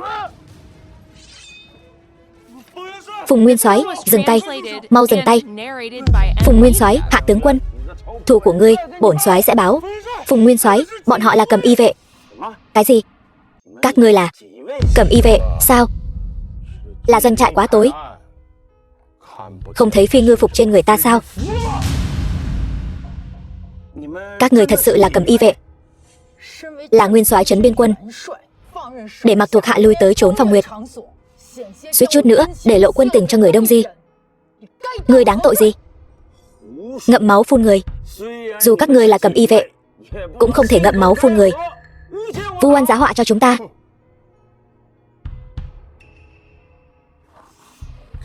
Ngươi xem cho kỹ đi.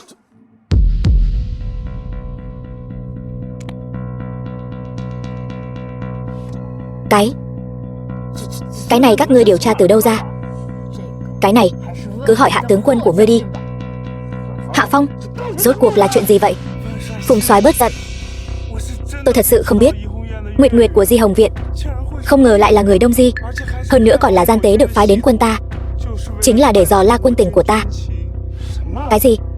Ngươi đã nói bao nhiêu rồi? Tôi quen Nguyệt Nguyệt nhiều năm rồi. Chắc là không ít. Khốn kiếp. Ngươi có biết quân tình ngươi tiết lộ sẽ khiến tướng sĩ trấn biên quân chúng ta trong nháy mắt hóa thành xương trắng không? Tôi sai rồi, Nguyên soái, tôi thật sự biết sai rồi. Xin Nguyên soái, xin nói hộ tôi với các đại nhân cầm y vệ. Chắc chắn không chỉ mình hắn. Sợ rằng trong quân doanh này chắc chắn có không ít người trong lúc không hay biết đã để lộ quân tình ra ngoài. Phùng tướng quân, chuyện này để bệ hạ biết, toàn bộ quân biên phòng của ngươi từ trên xuống dưới đều phải mất đầu. Đại nhân tha mạng. Tôi sẽ lập tức chỉnh đốn quân kỷ, lôi ra tất cả những kẻ gây rối trong quân. Như vậy là tốt nhất. Quân trấn biên, bảo vệ chính là Nam Cương của đại hạ ta. Phùng Nguyên soái, gánh nặng trên vai ngài rất nặng nề. Đại nhân nói đúng. Còn vị Hạ tướng quân này, biển thủ quân lương của binh lính, lui tới trốn Phong Nguyệt, làm loạn quân kỷ, đáng lẽ phải bị xử tử, để răn đe quân uy. Đại nhân tha mạng. Phùng Nguyên soái, xin ngài hãy cầu xin đại nhân tha mạng cho tôi, tha cho tôi một mạng. Đại nhân, cầm y vệ đại nhân, tôi sẽ làm theo yêu cầu của hai vị đại nhân, lập lại quân uy. Người đâu? Đại nhân, kéo Hạ Phong ra ngoài xử trảm, lập lại quân uy. Dạ. Đại nhân tha mạng. Nguyên soái tha mạng. Đại nhân, Nguyên soái, đại nhân, kẻ như ngươi tha mạng, không xứng làm tướng quân trấn biên quân. Đại nhân nói đúng. Đại nhân nói đúng lắm. Hôm nay hai người chúng tôi đến đây còn có một việc cần Phùng Nguyên soái phối hợp. Đại nhân cứ nói. Hiện nay đại hạ ta có vô số gián điệp Đông Di trà trộn vào. Trong quá trình điều tra những gián điệp này, chúng tôi phát hiện bọn chúng giao dịch với một người tên là Cú Mèo. Nguyên soái có biết người này không? Cú Mèo. Trong lúc điều tra Di Hồng Viện, Tú bà để giữ mạng đã khai ra cái tên này. Tôi nghĩ đây chắc là một mật danh. Đại nhân nói không sai, Cú Mèo đúng là một mật danh. Xem ra người biết tin tức về Cú Mèo. Tuy nhiên Cú Mèo này không phải là nhân vật tàn nhẫn gì, chỉ là người tổ chức một sàn đấu giá ngầm. Sàn đấu giá ngầm? Không sai. Sàn đấu giá này cái gì cũng có, chỉ có những thứ người không thể ngờ tới, chứ không có thứ gì họ không có. Phụ nữ, vật phẩm, thậm chí cả tình báo khắp thiên hạ đều có thể mua được. Không ngờ đại hạ ta lại có nơi như vậy. Khi nào? Ở đâu? Nghe nói chỉ vào ngày Tết Trung Nguyên hàng năm mới được tổ chức. Còn về địa điểm thì hoàn toàn ngẫu nhiên. Ngẫu nhiên. Mỗi người tham gia được chọn, chỉ biết được địa điểm trước một ngày. Ngài có biết thân phận thật của người này không? Thân phận Cú Mèo thật bí ẩn. Cái này ta không biết. Phi Dương, còn 3 ngày nữa là đến Tết Trung Nguyên. Nếu trong vòng 3 ngày chúng ta không tra ra được địa điểm của phiên đấu giá, thì chúng ta sẽ không có cách nào ngăn chặn âm mưu của người Đông Di. Tôn chủ, ta sẽ điều động cầm y vệ đi điều tra tin tức. Được. Khoan đã. Hai vị đại nhân cũng không cần phải phiền phức như vậy. Ngươi là có ý gì? Ta biết đại hộ Triệu gia trong thành Biên Thành. Gia chủ Triệu gia là Triệu Phi, đã từng nhiều năm liền đến tham dự phiên đấu giá ngầm. Năm nay chắc hẳn cũng sẽ được mời tham gia. Triệu Phi của Triệu gia. Không sai, Triệu gia bọn họ làm nghề buôn bán, có quan hệ thương mại mật thiết với Đông Di. Hôm nay ở Tiểu Lâu Biên Thành tổ chức yến tiệc chia lợi, khoản đãi các gia tộc trong Biên Thành. Đại nhân đến đó có lẽ còn có thể lấy được tin tức khác. Có chút thú vị. Phi Dương có mặt, ta đi gặp gỡ vị Triệu Phi này. Ngươi đi điều tra sản nghiệp của Triệu gia. Dạ. Triệu gia chủ, bảo bối trong nhà nhiều như vậy, xem ra là kiếm được bộn rồi. Đâu có. Lê tướng quân, những năm qua thương hội chúng tôi và Đông Di giao thương buôn bán là cùng có lợi mà. Quả thực, những năm này thương hội Triệu gia các vị đã vận chuyển cho Đông Di chúng ta rất nhiều vật tư cần thiết. Quốc chủ chúng tôi đối với ngài cũng đặc biệt kính nể. Đông Di quốc chủ, quá khen rồi. Lê tướng quân, người hôm nay đến đây chắc hẳn không chỉ là để cùng ta nói mấy lời khách sáo này chứ. Triệu gia chủ quả nhiên thông minh. Tại hạ quả thực có một việc muốn nhờ. Lê tướng quân, xin cứ nói. Ta từ nhiều nguồn khác nhau đã dò la được về phiên đấu giá ngầm do Cú Mèo tổ chức. Đến lúc đó ta sẽ đấu giá một món đồ, chỉ là không tiện mang ra khỏi đại hạ. Ý của Lê tướng quân là đến lúc đó ta tham gia phiên đấu giá sẽ đấu giá được một nữ nhân, còn phải làm phiền Triệu gia chủ giúp ta lén vận chuyển đến Đông Di. Chuyện này không ổn lắm. Những năm trước Triệu gia chủ đã giúp người Đông Di chúng ta tự do ra vào đại hạ, cũng có thấy ngài do dự đâu. Người đây là đang uy hiếp ta. Nữ nhân này đối với ta thật sự rất quan trọng. Triệu gia chủ còn mong ngài giúp đỡ. Đến lúc đó Lê mỗ nhất định hậu tạ. Thôi được, ta đáp ứng ngươi. Tốt, Triệu gia chủ, đa tạ.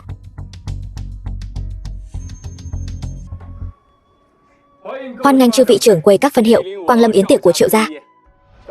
Triệu trưởng quầy mặt mày rạng rỡ. Chắc hẳn năm nay việc buôn bán của thương hội chúng ta rất tốt phải không? Đương nhiên rồi. Ta nghe nói năm nay việc buôn bán của thương hội chúng ta so với năm ngoái nhiều hơn 3 phần đấy. Đúng là như vậy. Cho nên năm nay chúng ta chia chắc cũng được nhiều hơn mà. Vị này là ai vậy? Trước đây hình như ta chưa từng gặp. Ta xin giới thiệu với mọi người một chút. Vị này là bằng hữu của thương hội họ Triệu nhà ta, thường xuyên hợp tác với chúng ta, đến từ Đông Di, Lê Minh, Lê trưởng quỹ. Vị này chính là Lê trưởng quỹ, đã lâu nghe đại danh.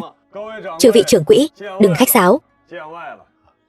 Lê trưởng quỹ, hôm nay đến Biên Thành đại hạ chúng ta phải tiếp đãi người thật tốt mới được. Như vậy đi, sau khi tiệc chia lợi kết thúc, ngươi đến phủ ta lại mời ngươi uống rượu. Trưởng quỹ đã thịnh tình mời. Lê mỗ nhất định sẽ đến bái phòng. Chư vị, tiệc chia lợi có nhiều phần, xin mời an tọa. Chúng ta bắt đầu chia lợi thôi.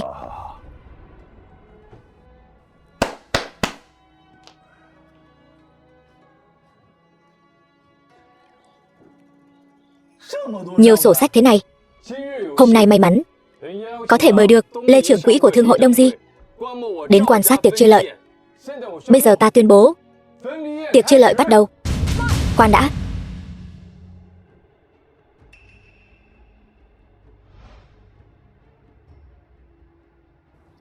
Tiệc chia lợi của thương hội đại hạ, sao có thể để một người Đông Di ở đây chứ?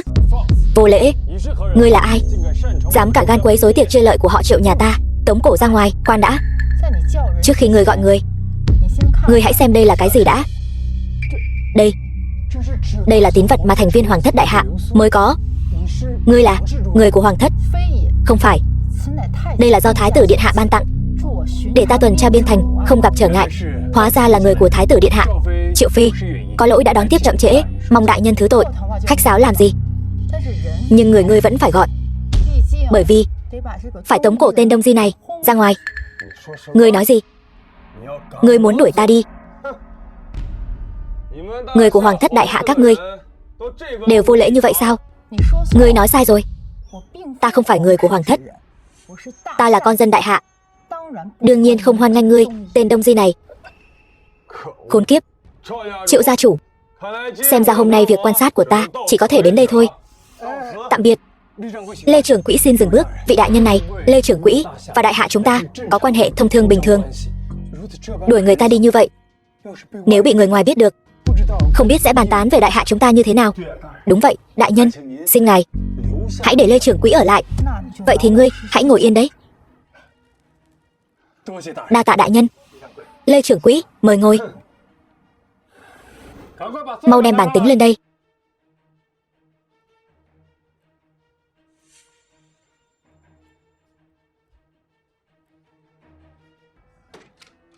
Bản tính năm nay dài hơn rồi. Đương nhiên, dù sao, việc buôn bán năm nay thì tốt hơn nhiều. Chư vị xin xem, đây là sổ sách thu chi của thương hội chúng ta năm nay. Bây giờ tôi sẽ báo cáo từng khoản một. Vất vả Triệu trưởng quỹ rồi. Lụa là thu 32 vạn lượng, chi 16 vạn lượng, trà thu 24 vạn lượng, chi 12 vạn lượng, châu bò thu 50 vạn lượng, chi 25 vạn lượng. Ngươi tính toán như vậy thật là chậm chạp. Trưởng quỹ, tôi bị vị đại nhân này làm gián đoạn rồi. Hình như tính sai rồi. Làm việc kiểu gì vậy? Cái này mà cũng tính sai được. Triệu trưởng quỹ, hà tất phải trách mắng tiểu đồng tính toán. Tôi thấy chính là vị đại nhân từ hoàng thất đến đây mới là người có lỗi, có phải không? Việc này làm gián đoạn các vị là lỗi của tôi. Tôi chỉ là thấy các vị tính toán như vậy quá chậm. Chúng tôi thường xuyên giao dịch với Triệu gia thương hội. Triệu gia thương hội kinh doanh rộng khắp. Việc tính toán này tự nhiên là chậm chạp, cho nên chúng tôi đều yên lặng ngồi chờ. Không giống như đại nhân ngài làm phiền mọi người. Hai vị chớ nên vì lỗi lầm của tiểu đồng mà tranh cãi. Vậy thì chúng ta hãy tính lại một lần nữa. Không sao đâu, không sao. Triệu gia chủ, đưa sổ sách cho tôi có thể tính ra ngay lập tức phần lợi tức của chư vị ở đây. Cái gì? Đại nhân muốn đích thân tính lợi tức cho chúng tôi sao? Sao dám làm phiền đại nhân ngài chứ? Hai vị gia chủ, hà tất phải từ chối vị đại nhân này. Việc tính toán lợi tức này vốn dĩ không liên quan đến nàng ta mà. Ta đến biên thành tuần tra, rất nhiều việc còn cần Triệu gia chủ phối hợp. Ta đương nhiên hy vọng yến tiệc chia lợi tức này có thể kết thúc nhanh chóng. Ngươi yên tâm, phép tính của ta sẽ không sai. Việc chia lợi tức của thương hội là bí mật. Dù cho ngươi là người của hoàng thất, biết được chuyện này, sợ rằng cũng không ổn đâu. Theo như lời ngươi nói, ngươi, một người của Đông Di thương hội, đến tham gia yến tiệc chia lợi tức của đại hạ, chẳng phải càng không ổn sao? Ngươi, Lê trưởng quỹ, xin hãy bình tĩnh. Nếu vị đại nhân này đã thấy chúng tôi tính toán lợi tức chậm, vậy xin mời đại nhân giúp chúng tôi tính toán.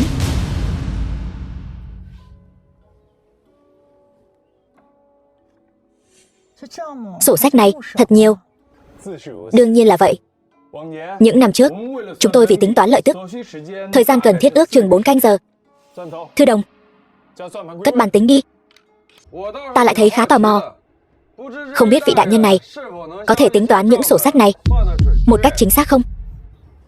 Ngươi đang nghi ngờ năng lực của ta sao? Không phải, Lê trưởng quầy, không có ý đó. Đông Di thương hội chúng ta và Triệu gia thương hội hàng năm giao dịch số lượng hàng hóa lên đến hàng ngàn món, lại tính bằng vạn lượng. Vị đại nhân này, ngài tính toán rõ ràng được chứ? Ngươi cứ ngồi yên đó. Đây là chuyện của đại hạ ta, vốn không liên quan đến ngươi. Được, vậy ngài hãy bắt đầu đi. Ta muốn xem thử ngài có bản lĩnh này hay không. Chư vị, xin chờ một lát.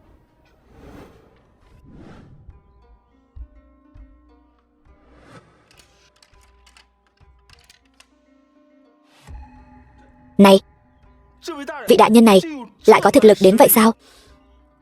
Nhưng đại nhân có thể tính toán chính xác không? Ta chiếm 12% lợi nhuận, thiếu một lượng ta cũng thấy sót. Chư vị, ta đã tính toán xong. Đại nhân, vậy mà tính toán nhanh như vậy sao? Vậy chúng ta không bằng để vị đại nhân này nói xem thương hội của Triệu gia chủ Năm nay thu vào bao nhiêu? Chi ra bao nhiêu? Lợi nhuận ròng lại là bao nhiêu? Ngươi nghe cho rõ đây.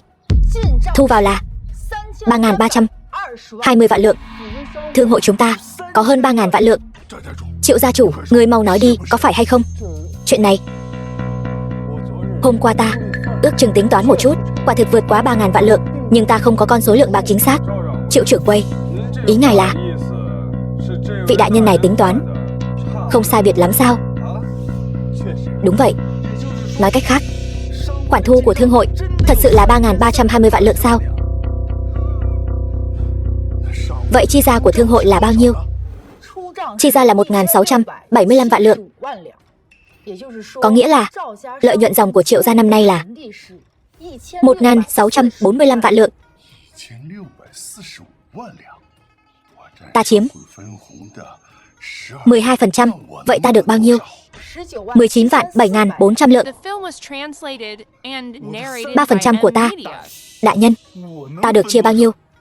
49.003.500 lượng. Nhiều. Vậy sao? So với năm ngoái, nhiều hơn hẳn 3/10. Đúng vậy. Xuất sắc. Xuất sắc. Vừa rồi, ngươi không phải nghi ngờ năng lực của ta sao? Nếu kết quả mọi người đều hài lòng như vậy, thì đúng sai của kết quả lại có ý nghĩa gì nữa?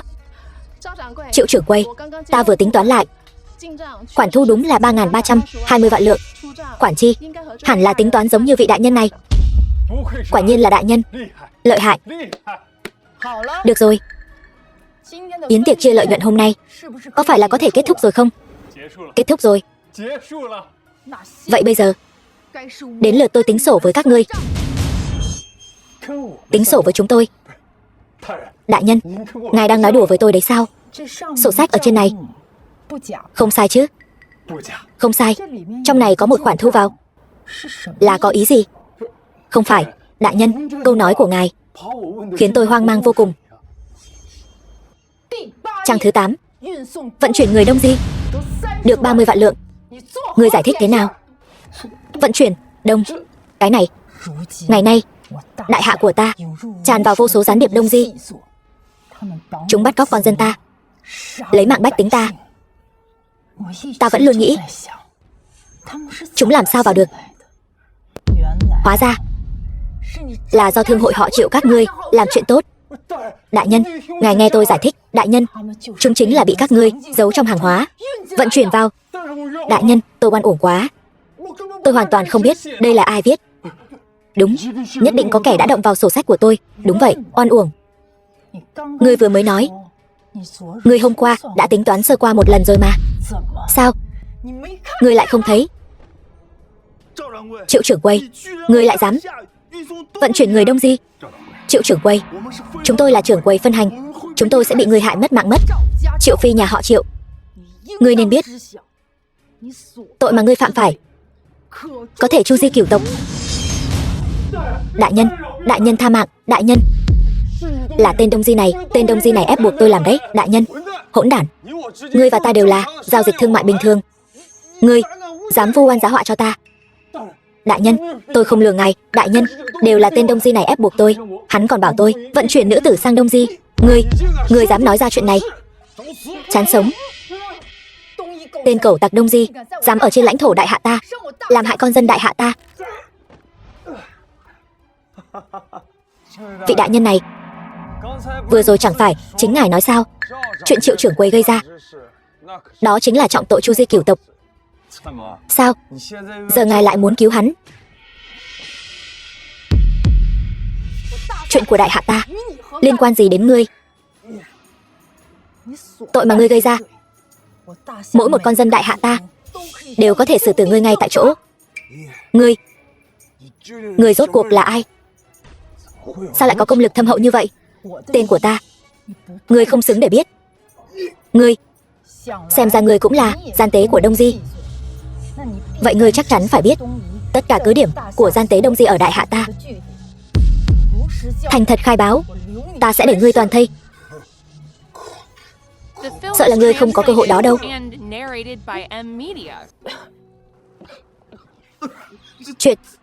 Chuyện gì thế này? Lê trưởng quỹ này đi đâu rồi? Trò vặt của Đông Di. Hắn thừa lúc khói mù chạy mất rồi. Tôn chủ, vừa rồi tôi thấy nơi đây sương mù dày đặc. Người không sao chứ? Ta không sao. Kẻ đáng ra phải có chuyện chính là bọn chúng. Đại nhân tha mạng, chúng tôi là trưởng quỹ của các phân hiệu. Những việc làm của Triệu trưởng quỹ chúng tôi hoàn toàn không biết gì cả. Chuyện là thế nào? Triệu phi của Triệu gia, Triệu gia thương hội của hắn vận chuyển gian tế Đông Di đến đại hạ ta. Sổ sách ghi chép rõ ràng. Sợ rằng không chỉ như vậy, ngươi còn điều tra được gì nữa? Tôn chủ, Triệu thị thương hội tăng giá, đội giá những vật phẩm thiết yếu từ lâu đã khiến dân tình oán hận sôi sục. Hóa ra còn là một tên gian thương đáng mất mạng. Đại nhân tha mạng. Đại nhân, tôi bị ép buộc. Đại nhân, câm miệng. Ta hỏi ngươi, ngươi thành thật trả lời. Trả lời tốt, ta sẽ tha cho ngươi một mạng. Chỉ cần đại nhân không lấy mạng tôi, dù có hỏi 100 câu hỏi tôi cũng sẽ trả lời. Cú mèo là ai? Ngươi có biết không? Cú mèo là... Biết. Hắn là kẻ tổ chức sàn đấu giá ngầm. Sàn đấu giá ngầm sao? Ở đâu? Địa điểm đấu giá năm nay ở trong một khu rừng nhỏ cách đây 50 dặm. Vậy tên Đông Di vừa rồi, hắn có phải sẽ đến sàn đấu giá không? Có phải hắn muốn mua tình báo của đại hạ ta không? Tên Đông Di này nói với tôi, lần này hắn tham gia sàn đấu giá là vì một nữ tử. Nữ nhân? Là nữ nhân như thế nào mà khiến hắn hứng thú như vậy? Chuyện này tôi không rõ. Hắn chỉ ủy thác tôi đưa nữ tử này đến Đông Di. Còn lại tôi thật sự không biết. Đại nhân, câu trả lời của ngươi ta còn coi là hài lòng. Vậy đại nhân có phải có thể tha cho tôi rồi? Phi Dương, dạ có. Thông báo cho Phùng Nguyên soái trấn biên quân bảo ông ấy áp giải tên này cùng tất cả trưởng quỹ có mặt ở đây vào Hoàng Thành, giam vào chiêu ngục của Cẩm Y vệ, nghiêm trị. Cái gì? Chiêu ngục? Đại nhân, ngài đã nói sẽ tha cho tôi, vậy mà giờ lại muốn giam chúng tôi vào chiêu ngục. Đó chính là nơi khiến người ta sống không bằng mất mạng đó đại nhân. Ngươi đẩy giá hàng lên cao, khiến bách tính biên thành lầm than. Giờ ta tha cho ngươi một mạng đã là khoan dung lắm rồi. Ngươi còn dám mặc cả với ta sao? Còn không mau tạ ơn tôn chủ. Tạ ơn đại nhân không lấy mạng. Cảm ơn đại nhân tha mạng. Phi Dương, địa điểm của sàn đấu giá ngươi có phải đã biết rồi không? Ghi nhớ rồi, vậy ta sẽ lập tức đến đó. Chuyện ở đây giao cho ngươi. Vâng. Không biết Nhược Vân bây giờ thế nào rồi? Các ngươi là ai? Đừng lại gần. Nữ nhân mơn mởn thế này, thảo nào người Đông Di lại thích đến vậy? Các ngươi cũng là người đại hạ, tại sao lại giúp người Đông Di bắt ta? Bởi vì họ đã cho chúng ta đủ bạc. Chúng ta đương nhiên phải đáp ứng yêu cầu của họ. Nhưng ta nói cho ngươi biết, chúng ta sẽ không làm hại ngươi. Bỏ cô ta vào bao tải. Vâng. Đừng lại gần. Đừng lại gần.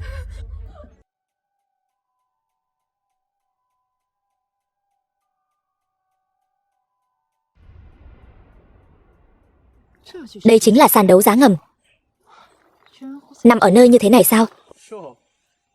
Không ngờ buổi đấu giá năm nay lại có nhiều gương mặt mới đến vậy. Ngươi là ai? Quả thật là lần đầu tiên đến tham gia buổi đấu giá này. Vị phu nhân này, quy tắc của sàn đấu giá không được hỏi tên họ người khác, chức quan, gia tộc, nếu không sẽ bị đuổi khỏi sàn đấu giá. Vậy ta đa tạ hai vị.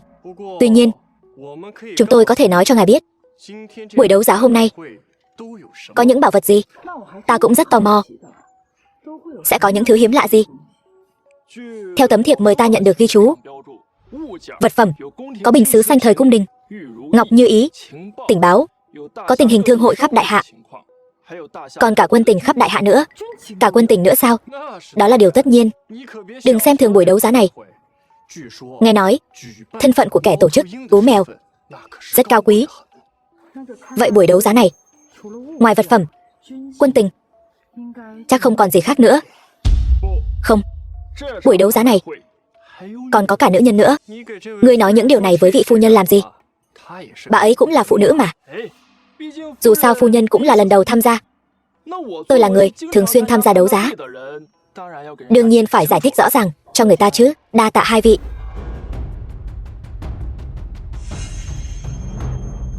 Chuyện gì vậy? Đó là cú mèo. Mỗi lần cú mèo xuất hiện đều khác biệt như vậy.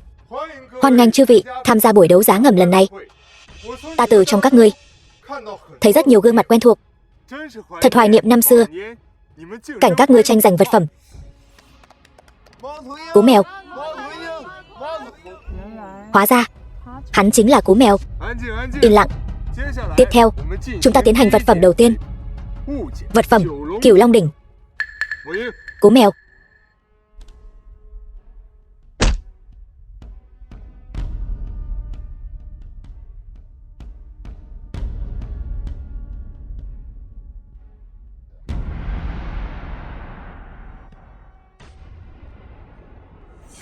Người này là ai? Thế mà có thể một mình nhấc đỉnh lên được. Phu nhân không biết đấy thôi. Người này chính là thị vệ thân cận của cú mèo, võ lực siêu quần. Vật phẩm này, Cửu Long đỉnh, là do chúng ta từ Hoàng cung đại hạ mà có được. Giá khởi điểm 100 vạn lượng Cửu Long đỉnh. Đây là vật của Hoàng cung, sao lại lưu lạc vào dân gian? Cái sàn đấu giá này chỉ có những thứ các ngươi không nghĩ ra, chứ không có thứ gì họ không kiếm được. Ta ra 110 vạn lượng. Ta ra 120 vạn lượng. 130 vạn lượng. 140 vạn lượng. 150. Còn có ai ra giá không? Khốn kiếp, dám tranh Cửu Long đỉnh với ta, chán sống rồi. Câm miệng. Đấu giá hội chúng ta xưa nay luôn là giá cao người được, nể mặt người quen. Lần này tha cho ngươi một mạng, nếu còn dám nhiều lời hăm dọa những khách khác, lấy mạng. Dạ, ta biết rồi. Ta ra 160 vạn lượng. Vị công tử này ra 160 vạn lượng. Thật là khí phách. Bản công tử thích. Ngươi có ý gì? Bỗng nhiên la hét. Chán sống phải không? Chán sống. Ta vừa nói rồi, nếu còn có kẻ nào hăm dọa khách khác, lấy mạng. Nghe rõ chưa? Nghe rõ rồi. Còn ai ra giá không?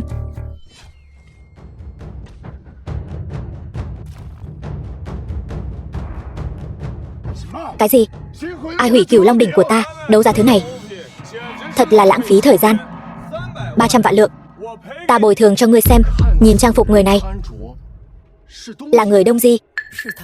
Là hắn. Quả nhiên đến tham gia buổi đấu giá này. Tốt, 300 vạn lượng. Ta tha thứ cho sự lỗ mãng vừa rồi của ngươi. Đa tạ Cú Mèo công tử. Giới thiệu với chư vị, vị này chính là vị khách Đông Di đầu tiên kể từ khi ta lập ra đấu giá hội. Mọi người cho một tràng pháo tay. Không ngờ buổi đấu giá này lại thu hút được người Đông Di. Cú Mèo công tử, buổi đấu giá của ngài thực sự là danh tiếng vang xa. Mọi người quá khen. Cú Mèo công tử, người ta cần, ngươi hẳn đã có được rồi chứ? Đương nhiên, tôn chỉ của buổi đấu giá chúng tôi là không có thứ gì chúng tôi không thể kiếm được, bao gồm cả người.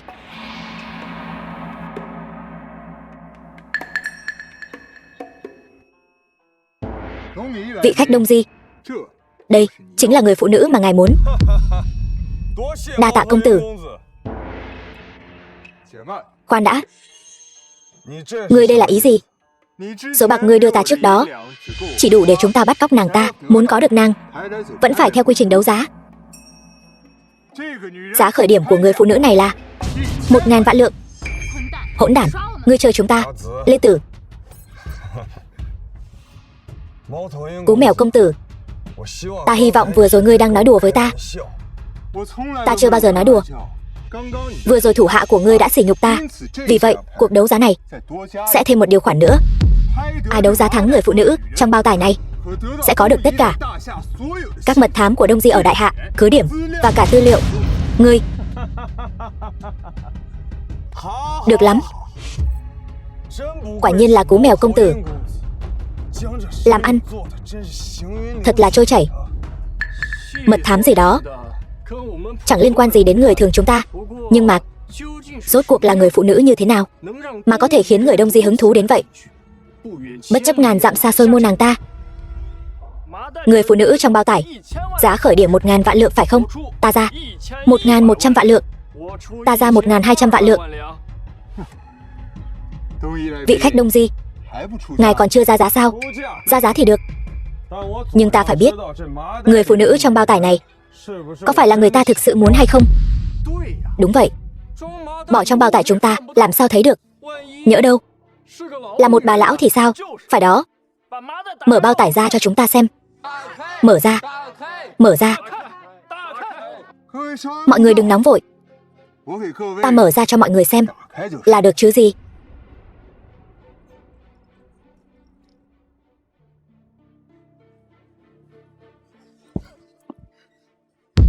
Nhược Vân, mọi người, người phụ nữ này thế nào?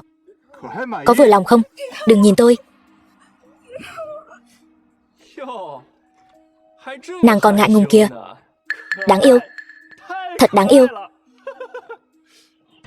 Vừa rồi, ra giá bao nhiêu rồi? 1.200 vạn lượng. Vậy ta ra 1.500. Người phụ nữ này ta nhất định phải chơi cho đã. Tuyệt phẩm. Thật sự là tuyệt phẩm. Vị khách Đông Di, ngài còn tiếc gì mà không ra giá? 2.000 vạn lượng. Mọi người, người phụ nữ này ta nhất định phải có được.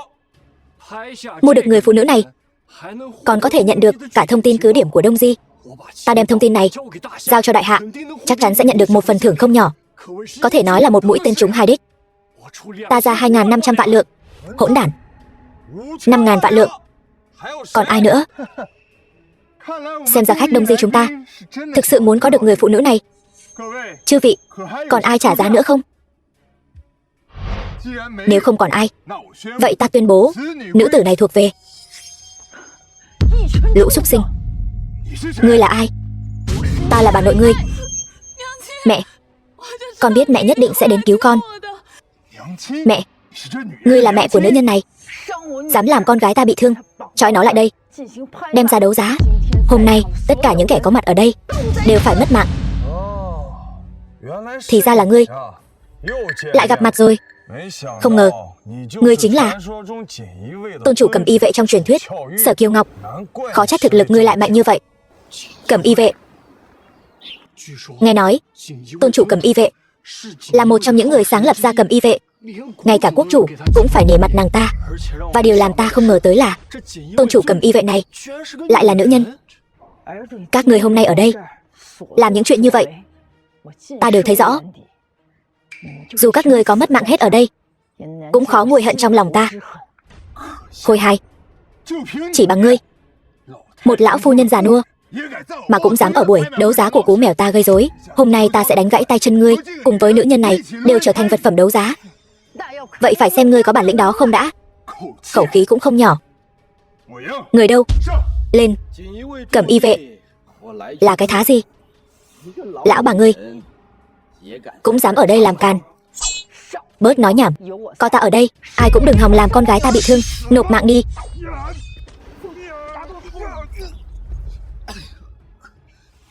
Không thể nào. Đại nhân, chúng ta có cần lên giúp không? Đừng vội, đợi bọn họ lưỡng bại câu thương, chúng ta sẽ ngồi hưởng ngư ông đắc lợi. Vâng.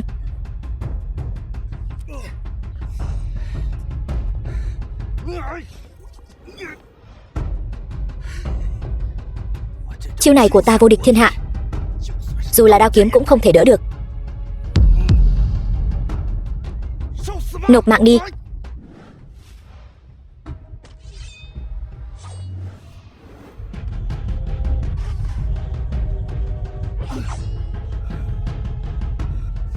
Cái gì? Chiêu này của ngươi quả thực rất mạnh. Đao kiếm bình thường quả thực không thể cản được. Đây là thượng phương bảo kiếm do bệ hạ ban tặng, có thể đỡ được mọi chiêu thức. Cái gì? Đó là thượng phương bảo kiếm.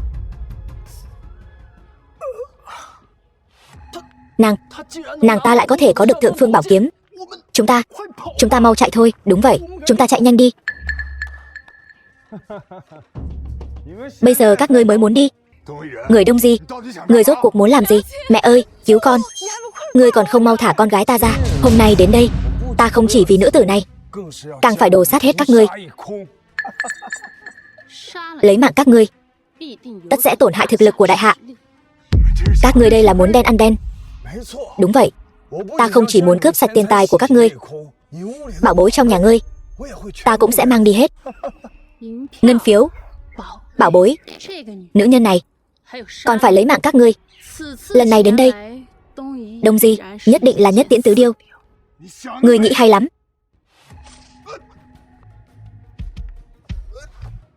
Ngươi, hộ vệ của ngươi đều bị Sở Kiều Ngọc lấy mạng rồi. Ngươi một tên phế vật không có võ công cũng dám gầm gừ với ta. Mất mạng đi. Ngươi, Sở Kiều Ngọc, 10 mấy năm trước ngươi lấy mạng song thân của ta. Hôm nay ngươi cùng nữ nhi của ngươi nhất định sẽ lưu lại nơi này. Lên, lấy mạng bà ta cho ta. Đông Di cẩu tặc, xâm phạm đại hạ ta, vọng tưởng làm hại con dân của ta, đừng hòng được tọa nguyện.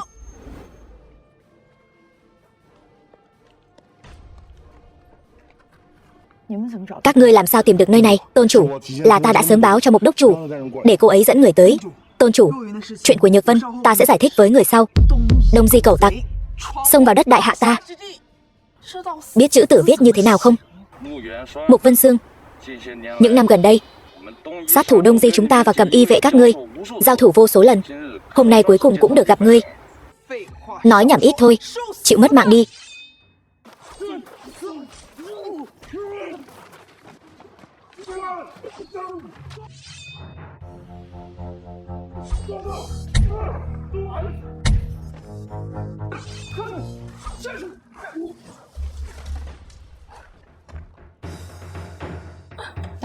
Đại nhân, chúng ta lui trước. Đi. Mẹ, cứu ta. Tôn chủ, mau cứu Nhược Vân cô nương. Bên này giao cho chúng ta, giao cho các ngươi. Nhanh lên. Phế vật, mau đứng dậy, nếu không ta lấy mạng ngươi. Còn dám cản chúng ta chạy trốn, ta cho ngươi phơi thây hoang dã. Nếu các ngươi dám làm ta bị thương, mẹ của ta sẽ không tha cho các ngươi.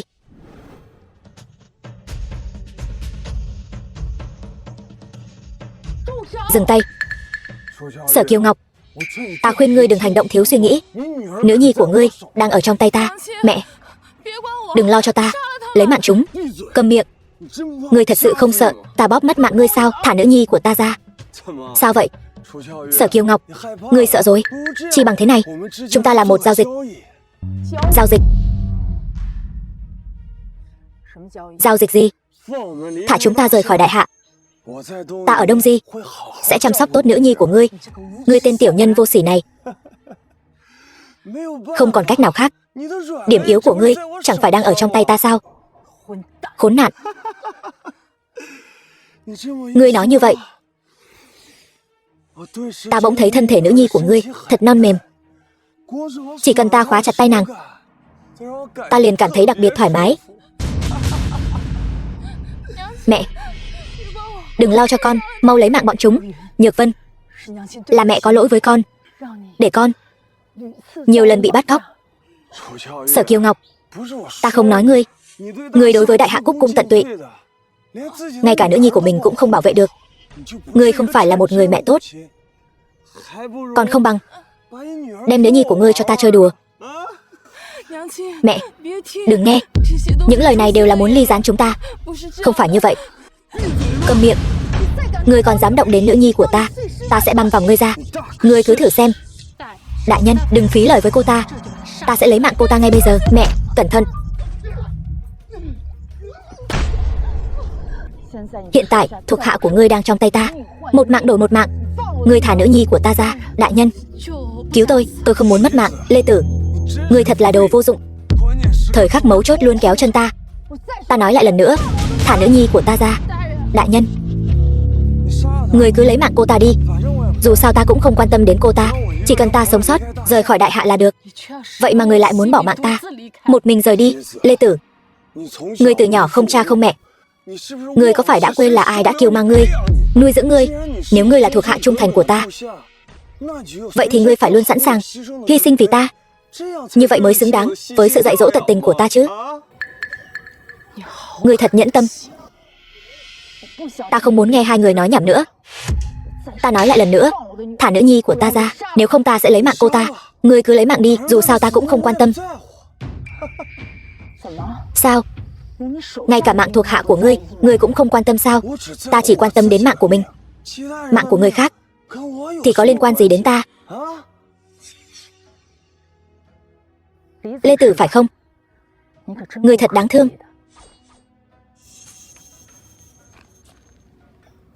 Ngươi không lấy mạng ta, một kẻ bị ruồng bỏ, thì có gì đáng lấy mạng chứ? Lê Tử, thấy chưa? Đôi khi sự tàn nhẫn của ta với ngươi lại có thể cứu mạng ngươi đấy. Nhược Vân, mẹ xin lỗi con. Không sao đâu mẹ. Nghe hắn nói vậy, vị tỷ tỷ này cũng thật đáng thương. Vậy nên mẹ, con không trách người. Câm mồm. Con không mau tránh ra, ta sẽ không tha cho ngươi. Lê Tử, con không đi. Vâng.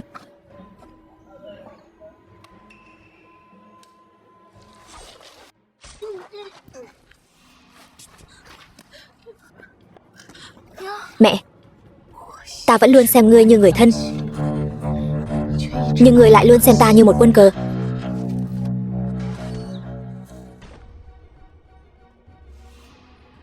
Lê Tử, ngươi, cái đồ phản đồ.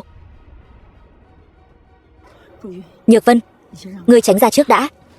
Mẹ, cẩn thận.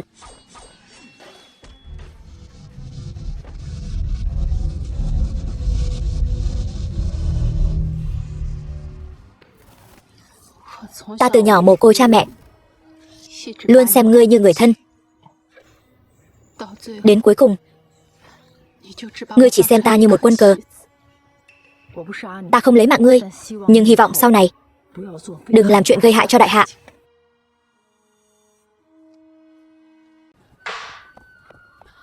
Mẹ, Nhược Vân. Tôn chủ, sát thủ Đông Di đã bị trảm. Những người đại hạ tham gia buổi đấu giá cũng đã bị đưa vào chiêu ngục. Làm tốt lắm. Tôn chủ, đây là thứ tìm được trên người Cú Mèo. Tất cả thông tin về cứ điểm của bọn gián điệp Đông Di. Tốt, cứ theo những gì ghi trên này một mẻ tóm gọn. Vâng. Tôn chủ, ngài vừa mới xuất sơn đã lập được công lớn như vậy cho đại hạ chúng ta. Nếu quốc quân biết được, nhất định sẽ ban thưởng cho ngài. Ban thưởng hay không, ta không còn quan tâm nữa. Ta chỉ mong có thể ở bên con gái của ta. Mẹ, ta muốn về nhà. Chúng ta về nhà thôi. Được, mẹ đưa con về nhà. Báo, không hay rồi. Chuyện gì vậy? Tiền tuyến báo về, quân Đông Di đột nhiên tập trung ở biên giới, ý đồ chưa rõ. Sư phụ, đệ tử khẩn cầu người tiếp tục ở lại Cầm Y vệ, chủ trì đại cục.